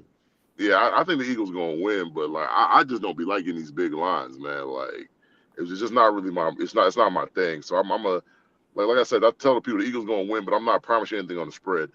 Um, Props I like kind of what Smitty said, like take AJ everything. Saquon scored last week. I kind of like Saquon to score again. Um, and I think Jalen's gonna score too. Raiders, the only two players I can really trust are Genty and Bowers. Outside of them two dudes, I don't trust nobody on that team. Um, so I'm gonna just stick with those guys. Let me get Genty for a touchdown. Let me get Bowers for 50 yards receiving, and I'll take his receptions. But that's it for the Raiders, man. I don't. They're only playing for Mendoza. And they're doing a real good job with that. So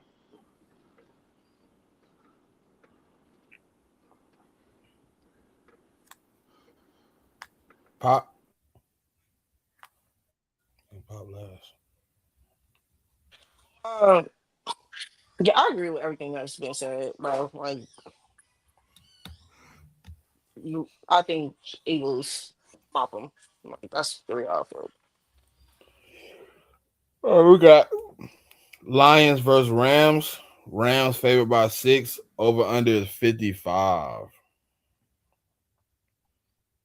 Hold on, is is Gino out? Yeah, it's Kenny Pickett. Oh, oh yeah, and they got the two-hand demon, man. what's the likely? Do he throw picks? Yeah, I mean, he does. I mean, at least he did with Pittsburgh. But I'll tell you one thing he's going to do. I mean, like, Bowers going to get a lot of targets, though. I'll tell you that.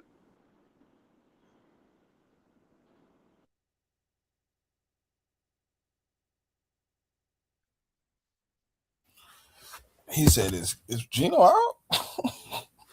Raider fans so happy to see Gino out. My God. But really, though, because, I mean, Gino was going to guarantee you an L, though. That's what he was doing. Not to say Kenny going to get them a win this week, but I'm just saying, like, Gino was playing so damn bad. Yeah, they was definitely losing these games. Oh man, who You gonna win said this? Lions and Rams, right? Yep. I like the Rams to win. That Lions secondary is injured. I think their two best safeties, and I think a cornerback is out this game as well. And with that being said, I think Puka has himself a day. Um, Ever since he became a dad, he's been playing out of his mind, in my opinion. Also, like Tay. Tay's been, especially when they get in short goal line situations in the red zone, he tends to get the ball. I like Tay for any time touchdown, and I'll take Puka for his receptions and his yards as well. And the Lions winning the game. I said Lions. I meant Rams. Uh, I'm I'm torn in this game, right? Because I believe the Rams should win this game because of the injuries on the Lions side of the defensive, defensive end. So I'm gonna just stick with the Rams. I think Puka Nakua should have another day. So give me the Rams. Give me Puka anytime touchdown. Give me Devontae Adams, uh, 75 yards and a touchdown. Um, Give me Gibbs anytime touchdown. and Amara St. Brown anytime.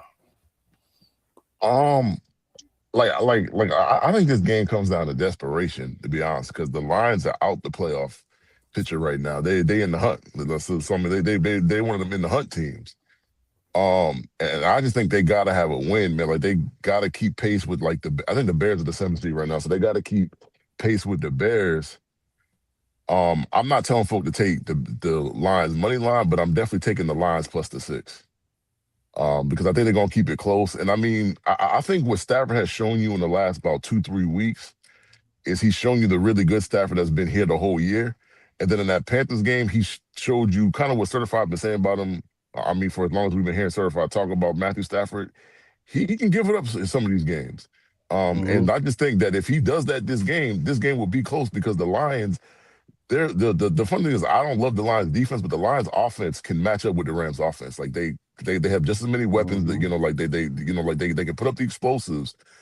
So I just think it's like the Rams lost to the Panthers, so it's not unthinkable that like they could lose to the Lions. And like I mean the Lions can also run the football very effectively with two of their backs, Gibbs and Montgomery. So I think if they do that and they can keep the pressure off for Jared Goff, I think they'll have a good chance. Props I like Gibbs anytime, St. Brown anytime. And then I'm gonna take a Puka anytime and a Kyron Williams anytime. You could sprinkle on Corum because Corum been getting the goal line carries from time to time. So I do a little sprinkle on him. Like I wouldn't put that on my parlay, but I just do that as kind of like a single bet. So I you know how like you see this game like oh shit that shit gonna be fireworks and it's a dud. That's not gonna be this case. Like it's not just the offense, it's the defense too. The first, the Rams are not top 10 in anything allowed on defense except for one thing. They're seventh in receptions to wide receivers. So and the Rams, I mean the Lions are top 5 in two things for wide receivers, yards per game and total touchdowns. They're third in total touchdowns and fifth in yards. So Stafford, I expect both Stafford and Jared Goff to have a really good game. Close to I say both hit over 250. Stafford's shit is probably going to be about 280. I wouldn't be surprised if it's 300. Even if it is, I would still probably take it. Puka is definitely going to get his yards. They're fifth in giving up yards to wide receivers. And Tay, he's back on track. I think he had 3 touchdowns last week. So Devontae Adams is more than likely going to get a touchdown. Williams, him and St. Brown, I like. I like all the passing and receiving props. I even throw Gibbs in there too. His total yards and what's buddy name Blake, not Blake Corum, the other one, Kyron Williams. I'll take his receiving yards as well. And JMIK is right. They have to win this game. They will be mathematically eliminated if they lose this game. They have to win this game. So I don't know, man. We gonna see. We gonna see. I hope they do, because if the Rams lose, they drop to 7. So and I think I go to second. So yeah, hey man, go Lions.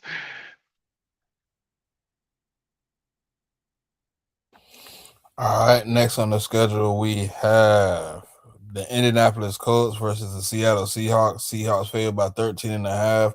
Over under is 42 and a half. I'm going to take Seattle in this one. I think they're playing pretty good football. Give me JSN everything. Uh, on the Indianapolis Colts side, give me Jonathan Taylor for his rushing yards and the anytime touchdown.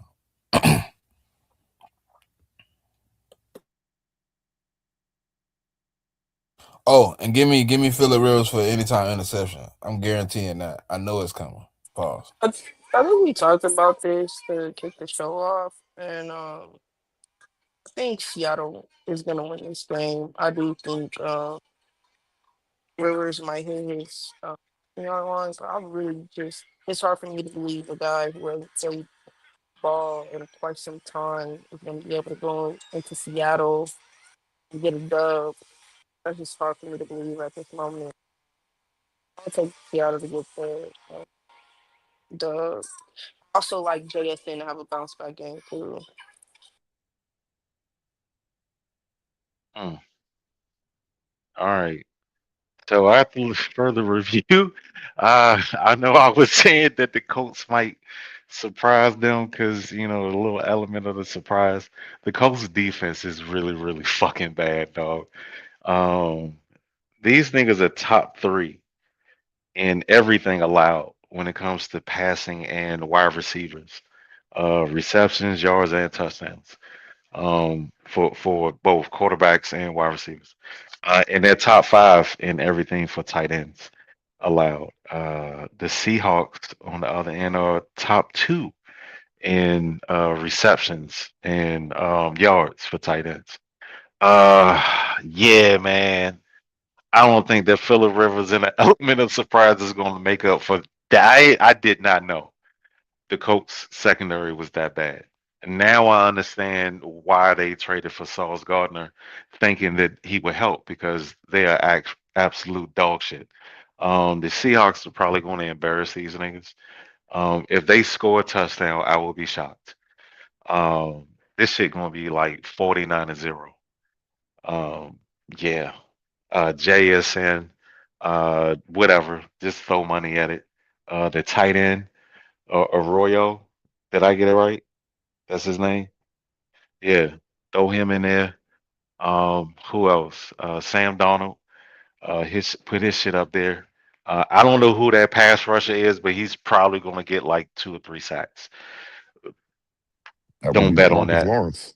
Okay, Demarcus Lawrence. Will probably. You know what? I'm gonna put that on my interception ticket. Demarcus Lawrence sack. That's what I'm gonna do.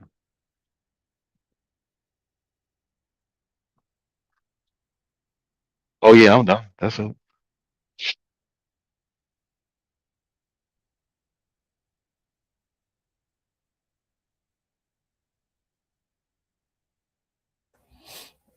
Mm. That was the last. No, you wasn't the last person. I don't think JMIK us pop one. Uh, I mean, of course, I'm picking the Seahawks to win. Yeah, that's goes without saying. Yeah, man, it just don't look good. We was talking about this earlier, man. The Colts' last 4 games is treacherous. I mean, and going up to Seattle's already a tough thing to do, and they're just not going to do it. And then I found out the other day that Trevarius Ward, they put him on IR too, so they really ain't got no corners. Yeah, man, they don't look good. I mean, like Sir said, man, give me JSN receptions, yards. You might even want to take him for 2 touchdowns. To be honest with you. Yeah, yeah. Um, Tease his shit up, dog. yeah, yeah. I mean, and you might want to take. I mean, his line is probably going to be at 100 anyways. So you probably if you tease it up, it got to be like 110, 120, something like that. Um, Let me get Chardonnay for a touchdown. And then I'll take Kenneth Walker for a touchdown too, because I think both backs will get in. Um, I guess for the Colts, I guess I'll take JT. You definitely take him for his rushing attempts because they're gonna give him the ball. So I take him like his rushing line got to be like 60 or 70. So I probably take that too. Um, I guess I'll go with Michael Pittman. It's because they got 3 good wide receivers. But I mean, Michael Pittman runs the short to intermediate routes, and I think that's what Phillip is going to be, throwing to, like in terms of those kind of routes. So I'll take Pittman's reception and yards because I think like he's going to try to get the ball out quickly. So and I think that's who he's going to throw it to. Definitely taking Phillip for like a pick. I think that goes without saying. I mean, I think he'll be fine in the game. I'd actually take his over on his passing yards. I think it's at 152. I take the over because I just think they're gonna have to throw the ball out because they're gonna be behind. So yeah, Yeah, I got him at 148.5. yeah, I'm definitely taking that. All right, next game we got Packers versus Broncos. Packers favored by 2. Over under is 42.5. uh, uh, I think this is gonna be a shitty game. Um, because the Broncos are going to force Jordan Love to be who he really is, a turnover machine. I just don't. That defense is playing out of their fucking mind right now.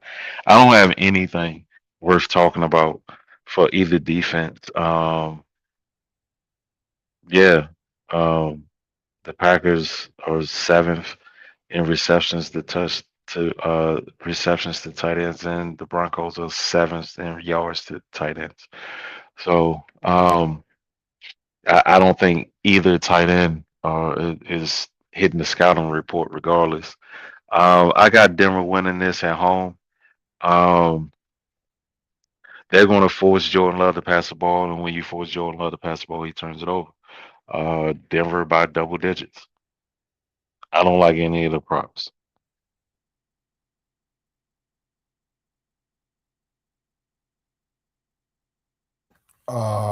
Yeah, I think this game right here is gonna be I don't know, it's gonna be a little bit of a close battle.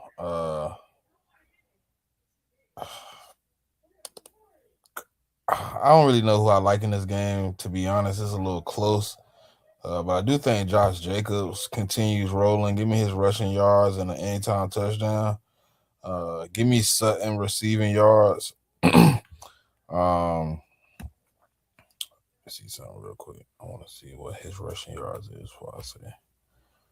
Uh, give me, mm, give me the under on RJ Harvey rushing yards this week. I know we usually don't put unders on this, but give me the under. And I think if I had to pick a team to win this game, I think it's probably Denver, just because they know how to win those close games. They easily come out with it, but uh, I like either team to pull it out. It's really close. That's why they got it at 2 points. Uh, so give me Denver +2.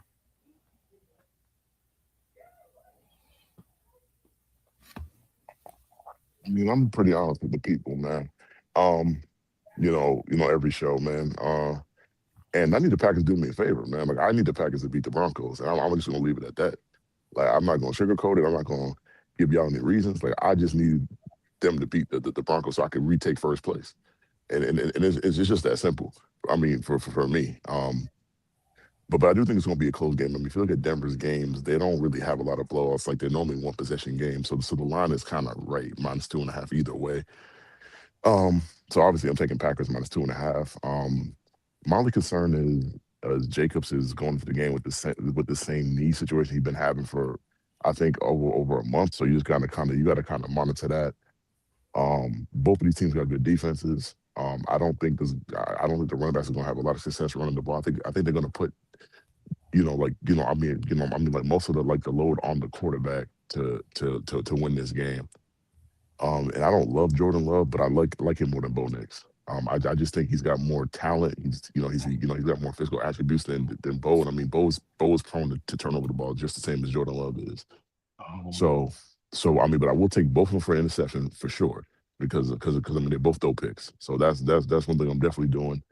Um, Running backs, like I actually agree with Smitty. Like I think it's going to be tough sledding for both guys. So taking the under for rushing yards for Jacobs and RJ Harvey is actually a good play to me. So I like that play as well. I do like both quarterbacks to throw over their passing yards because like I said, I think the run's going to get shut down and they're going to have to throw the ball to win to put up points and score in this game. So I like the over passing yards for both. Give me Watson for a touchdown. And give me Watson's line should be like around 50 yards. I'll take that because he's actually been playing pretty well the last 4 weeks. I'll take that. Um, I'm gonna stay away, like I say every week, man. Like other than him, I don't trust any of the other Packer wide receivers, so I'll stay away from them. I like the Sutton play, yards and a touchdown. I like that play. And another play I like is Ingram. For his, I think his reception should be at like 3.5, somewhere around there. So I actually like that play too. do you know Prize Pick has Philip Rivers' avatar is Joe Biden? Yeah, I've seen that earlier in the That's week. Yeah. crazy, dog. That's Well, I mean, he's crazy. old. Oh, Brian prospects is stay doing funny That's shit. crazy. That Yeah, is I crazy. think You remember What was it, JMIK? Wasn't it Simone Biles as somebody's as her husband's one thing one time? Yeah, I think they did that last year. And plus, you also got to think like it's Christmas time, so like they're gonna be doing like a whole bunch of that stuff right now. Yeah, But yeah, I mean, Philip Rivers is old for a quarterback, so yeah, I mean, I wouldn't see nothing wrong with it.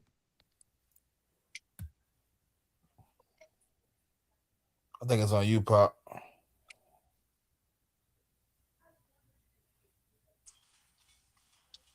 I'm gonna be honest. I don't care. This Yep. game, yeah, I don't like. Don't want to watch this game. Both these teams play a ugly brand of football, a boring brand of football.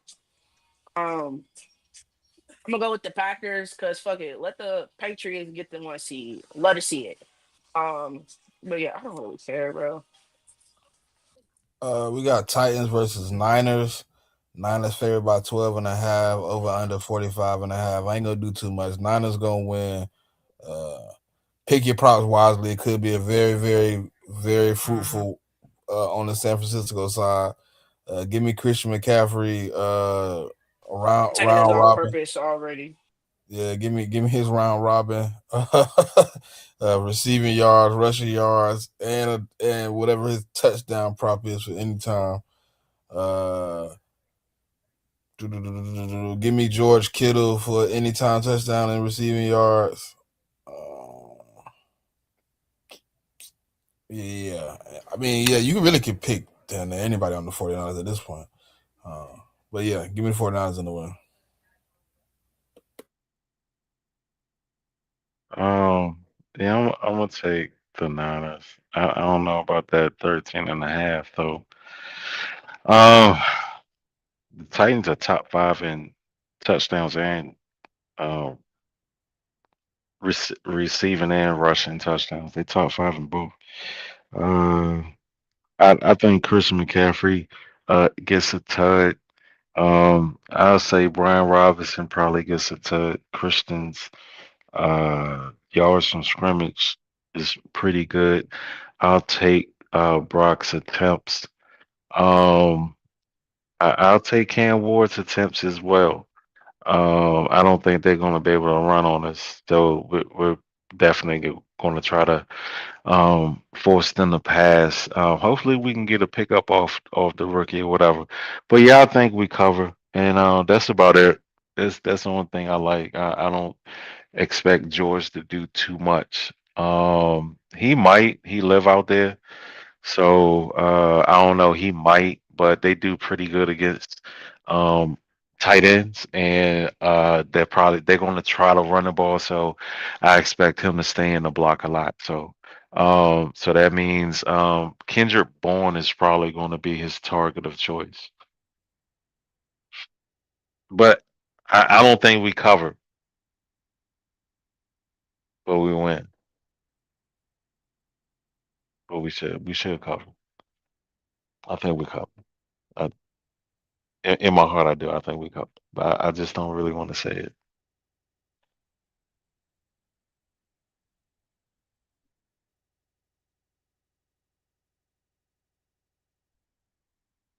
Y'all still there?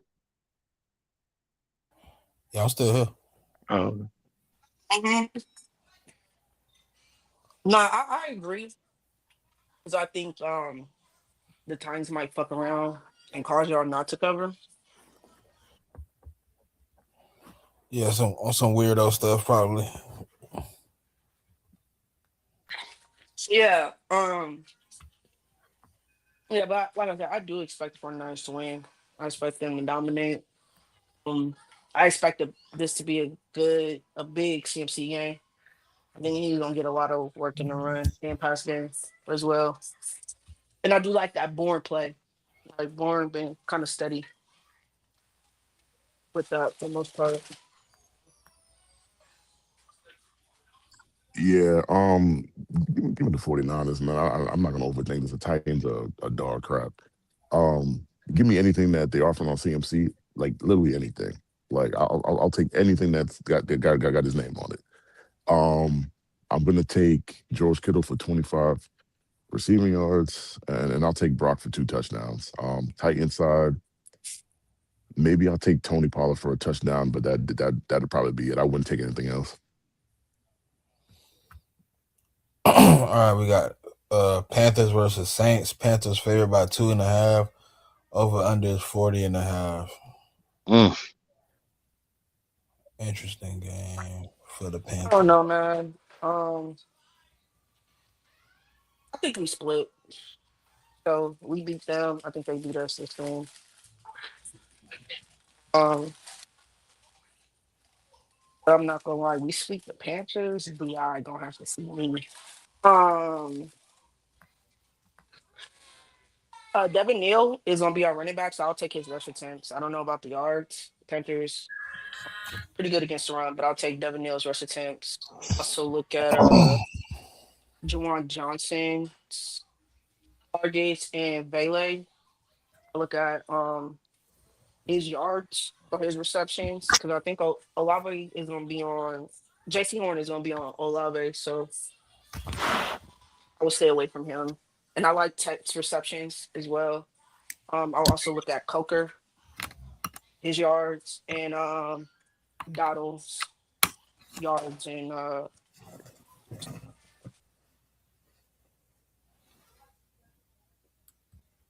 I don't have much to say, man. I'm gonna go with the Carolina Panthers right now. Um, they playing like they want to win a fucking division. So they need this game because I think they got Tampa Bay next week, and then they play them again 2 weeks later. So they definitely got to win this division game. I don't have anything for the props whatsoever, but I got Carolina covering.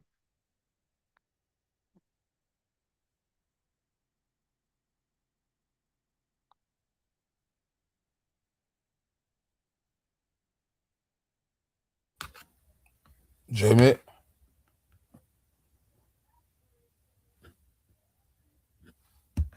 I think it'll be close because I think the Saints are playing pretty well. I don't really getting blown out or anything, but I said it earlier, man. Like the Panthers are like Dr. Jekyll and Mr. Hyde. I think I said it earlier. Like they haven't won back-to-back games since early in the season. It's been win loss, win loss, win loss. But I will take them for the dub. But like I said, I think it's gonna be close. Props I like Tech for a touchdown. I like Rico for a touchdown. I like Devin Neal for a touchdown. I like Chris Olave for a touchdown.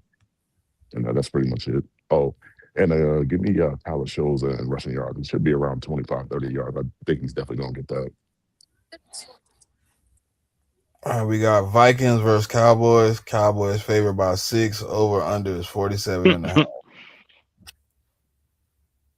Good God. Vikings so injured up, man. Jesus Christ. I mean, Who they their were mad quarterback injured this up week? last week. Oh, I Huh? mean, it's a JJ. I mean, That JJ came back last week. Yeah, I mean, he came back and balled out against the Commanders. I believe they shut them boys out. It was 31-0 or something like that last week. Interesting. Oh yeah. I do remember. I watched the game. I'm tripping.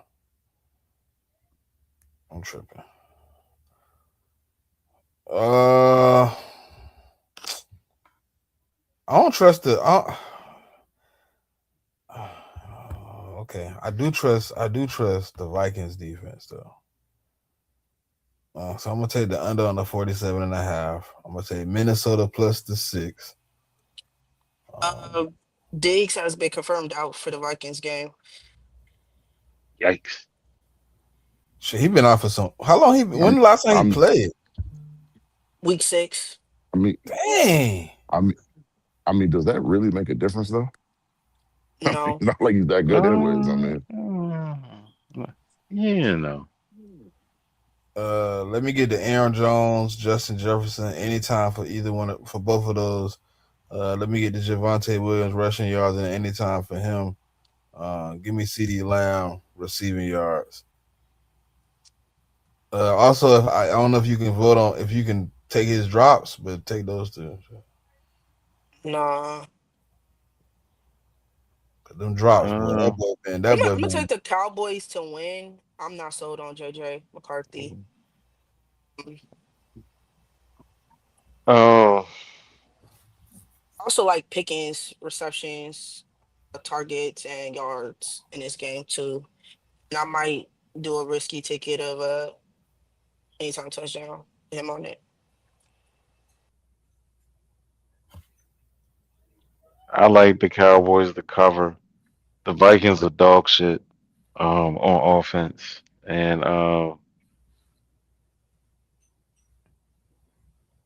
defense is they're okay. They they're only top 10 in one thing, and that's they're ninth in rushing yards allowed on the road. Um, Cowboys, on the other hand, sh- their top 10 list shit is it's pretty extensive. I'm not even going to start, but they can't take advantage of it because JJ McCarthy is on the other side. Dak, man, give me his yards, give me his touchdowns, give me CD's targets because he does has the drops. That motherfucker had 8 targets at halftime last week.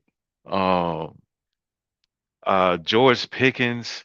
Um, it's tricky with him, man, because it's like if they start off with CD, he kind of like checks out and he don't block and shit. Like he just be out there. I don't. I was like, man, I hope we take a jab at him. I think I'm cool on George Pickens. He just seems to. I don't know. He don't seem like he locks in. Like he's phenomenal and everything, but it's like if the game plan isn't centered around him, I feel like he kind of checks out a little bit. But I do like his longest reception, as long as it's not more than 24 and a half. Actually, that's kind of push it. 22 and a half. I like it like around 23 yards, somewhere around there. Uh, I'll take his total yards. Uh, and that's about it. That's about it. I mean,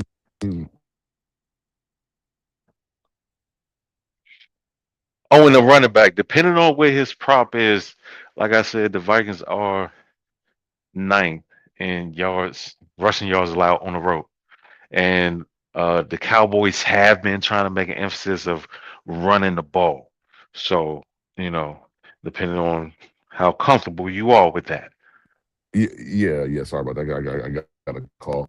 Um, but like I said, like Georgia's gonna give you two or three of them games every year. So whoever signed him this offseason, that's just something that you have to deal with. Like that's just what you're gonna get out of a 17 game season, like two or three games. Um, give me the give me the Cowboys in this game. I'm not sure what the line is, but I like the Cowboys. The Cowboys are to me a more consistent team.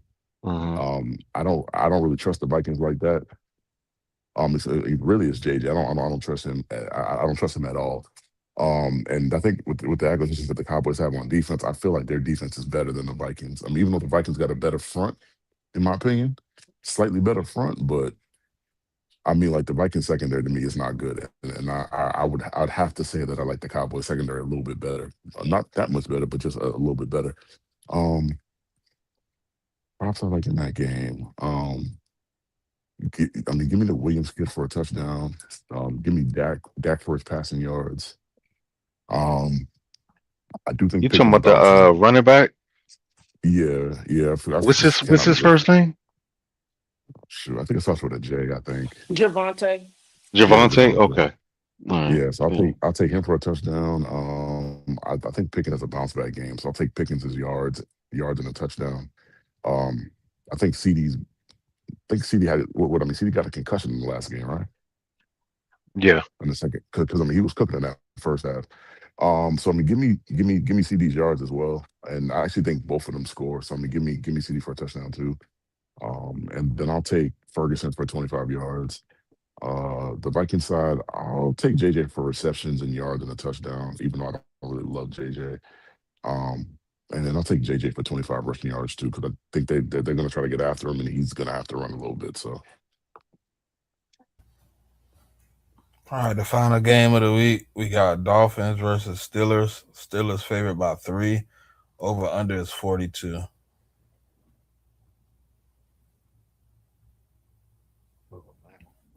What Steelers team are we gonna get? I don't know, but JJ not gonna be playing in that game for sure. Yeah, TJ, he out. Partially collapsed on. That's Wait, lucky. I mean, I heard he. to be honest, he might be out for the next two, Yeah, 3 weeks. I read he had a hole in his lung. Is that the same thing? Don't Is that know. how? I just saw a report that said he had a partially collapsed lung. So Yeah, I So think the that was the hole initial probably diagnosis. caused the collapse. Yeah, so he had to Okay. have surgery to correct that. So I don't think you're wrong, certified. Mm. yeah, I think those Yeah, both yeah, I mean, it's a scary both situation, man. That yeah, no, that's terrifying. Because it Oh, came out of oh, nowhere. It old wasn't like man he breaking had down. any symptoms before. That's pretty terrifying. Prairie View is Belton, South Carolina State. Yeah, they are. They are. It got nasty. But it's crazy because South Carolina State dominates time of possession by a minute.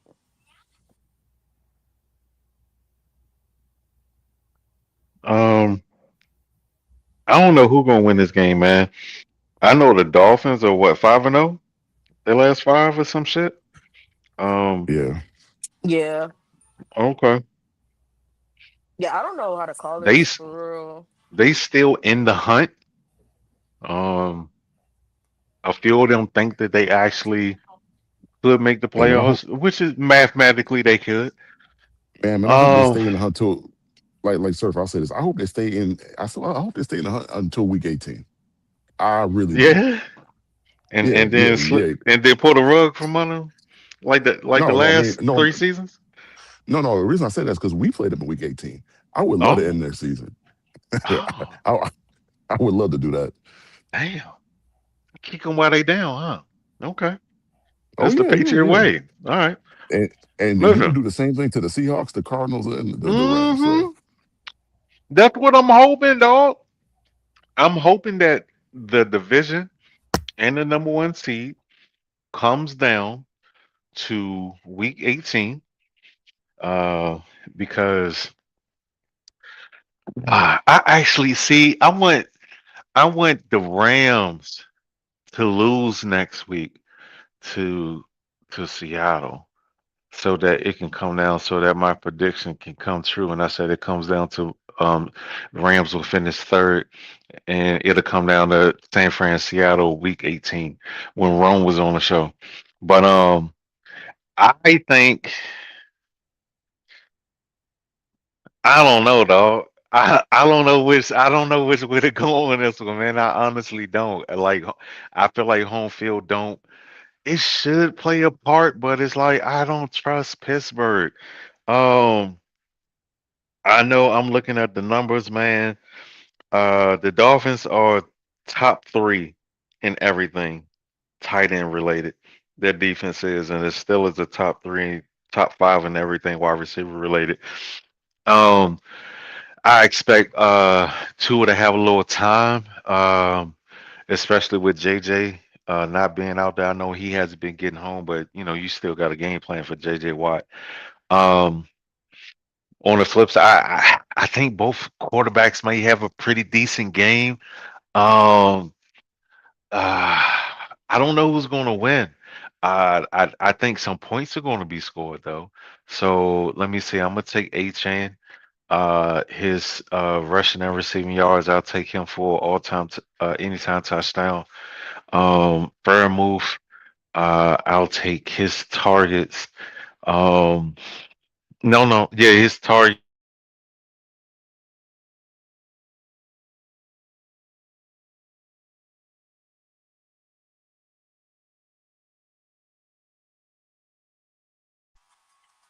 Not cooked? I ain't say nothing because I ain't know if it was me or not. Jesus, because I'm like, dang, did my internet go out? and then I thought it was me 'cause I'm inside the Target right now, but boy, certified was cooked. All right, I'm gonna take Pittsburgh to win this game. I think they need it more than the Dolphins. They trying to lock up a lead on the Ravens. Give me Aaron Rodgers passing yards. Give me DK Metcalf to follow up on his last week performance with another big game, uh, and then give me A Chain anytime touchdown. Give me Waddle receiving yards, and I think Waller will be back again. So give me him for a touchdown. Certify you back. Good. Bro, how was? Did you hear anything I said? Yeah, and then you cut out like you right after you were talking about um you was talking about the Dolphins, the 5-0, and then you kind of went on God the damn. Um, I've been talking all that time. All right, man. Let me see. Give me. I don't know who's gonna win. I think they're gonna score a few points Monday night prime time. So let me go with Fairmouth. His targets and his yards. Um, Warren. They're gonna try to run the ball. So let me get Warren's anytime touchdown and give me his yards from scrimmage as well.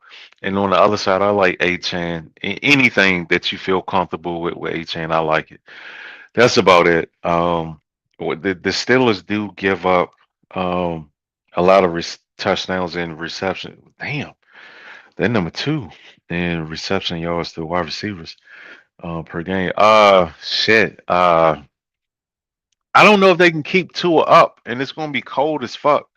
So I don't know if he's gonna be able to hold on to the ball. So uh, I'm a little cautious. I've seen this motherfucker in like really frigid weather before, and him and his wide receivers didn't click. So I don't even though the Steelers are really bad in covering wide receivers, I just don't trust the Dolphins, man. I don't.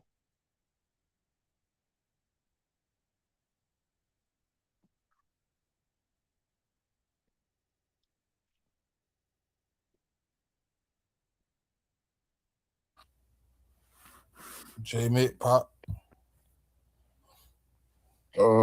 Yeah. Just for the pure, just for what I said earlier, from the fact that I want to end their season. I mean, give me the Dolphins, man. I mean, I do think the Steelers going to win, but I'm still going to take the Dolphins because I want that scenario to happen. Um, Props are like in the game. I mean, like A-Chan has been like on fire recently, so I'll take his rushing yards and him for a touchdown. I'll take Jalen Waddle because I don't think the Steelers have anybody that can cover Jalen Waddle. So I think he goes off. I think this is also a bounce back game for Waller. So I'll take Waller for like 25 yards, and I'll take Waller for his receptions. On the Steelers side, um, I guess I'll take the running back Jalen. I guess I'll take him for a touchdown. I don't know. Like I don't like Rodgers except against the Ravens. Man, he played like crap. So trying to think of somebody else. I guess I'll take DK for his yards, man. I don't feel too confident in it though, but I'll do that. And then I'll take Tua for a pick too.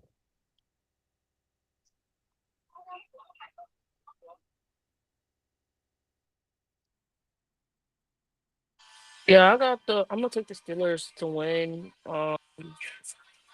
Oh dang, the quarterback for South Carolina State out for the game.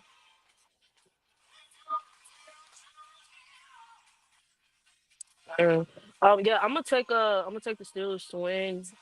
I know the Dolphins are on a 5 game win streak. Not sure if that continues. Um but I like all the props that Todd says so far. I don't really have anything to add with that.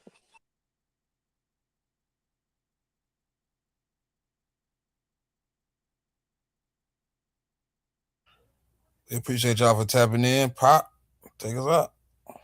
So remember to follow the YouTube page, check down to the page, join the check down to the community. Remember to always tell a friend to tell a friend, and we'll tap in with y'all next Saturday at 11:15 Eastern Standard Time. We out.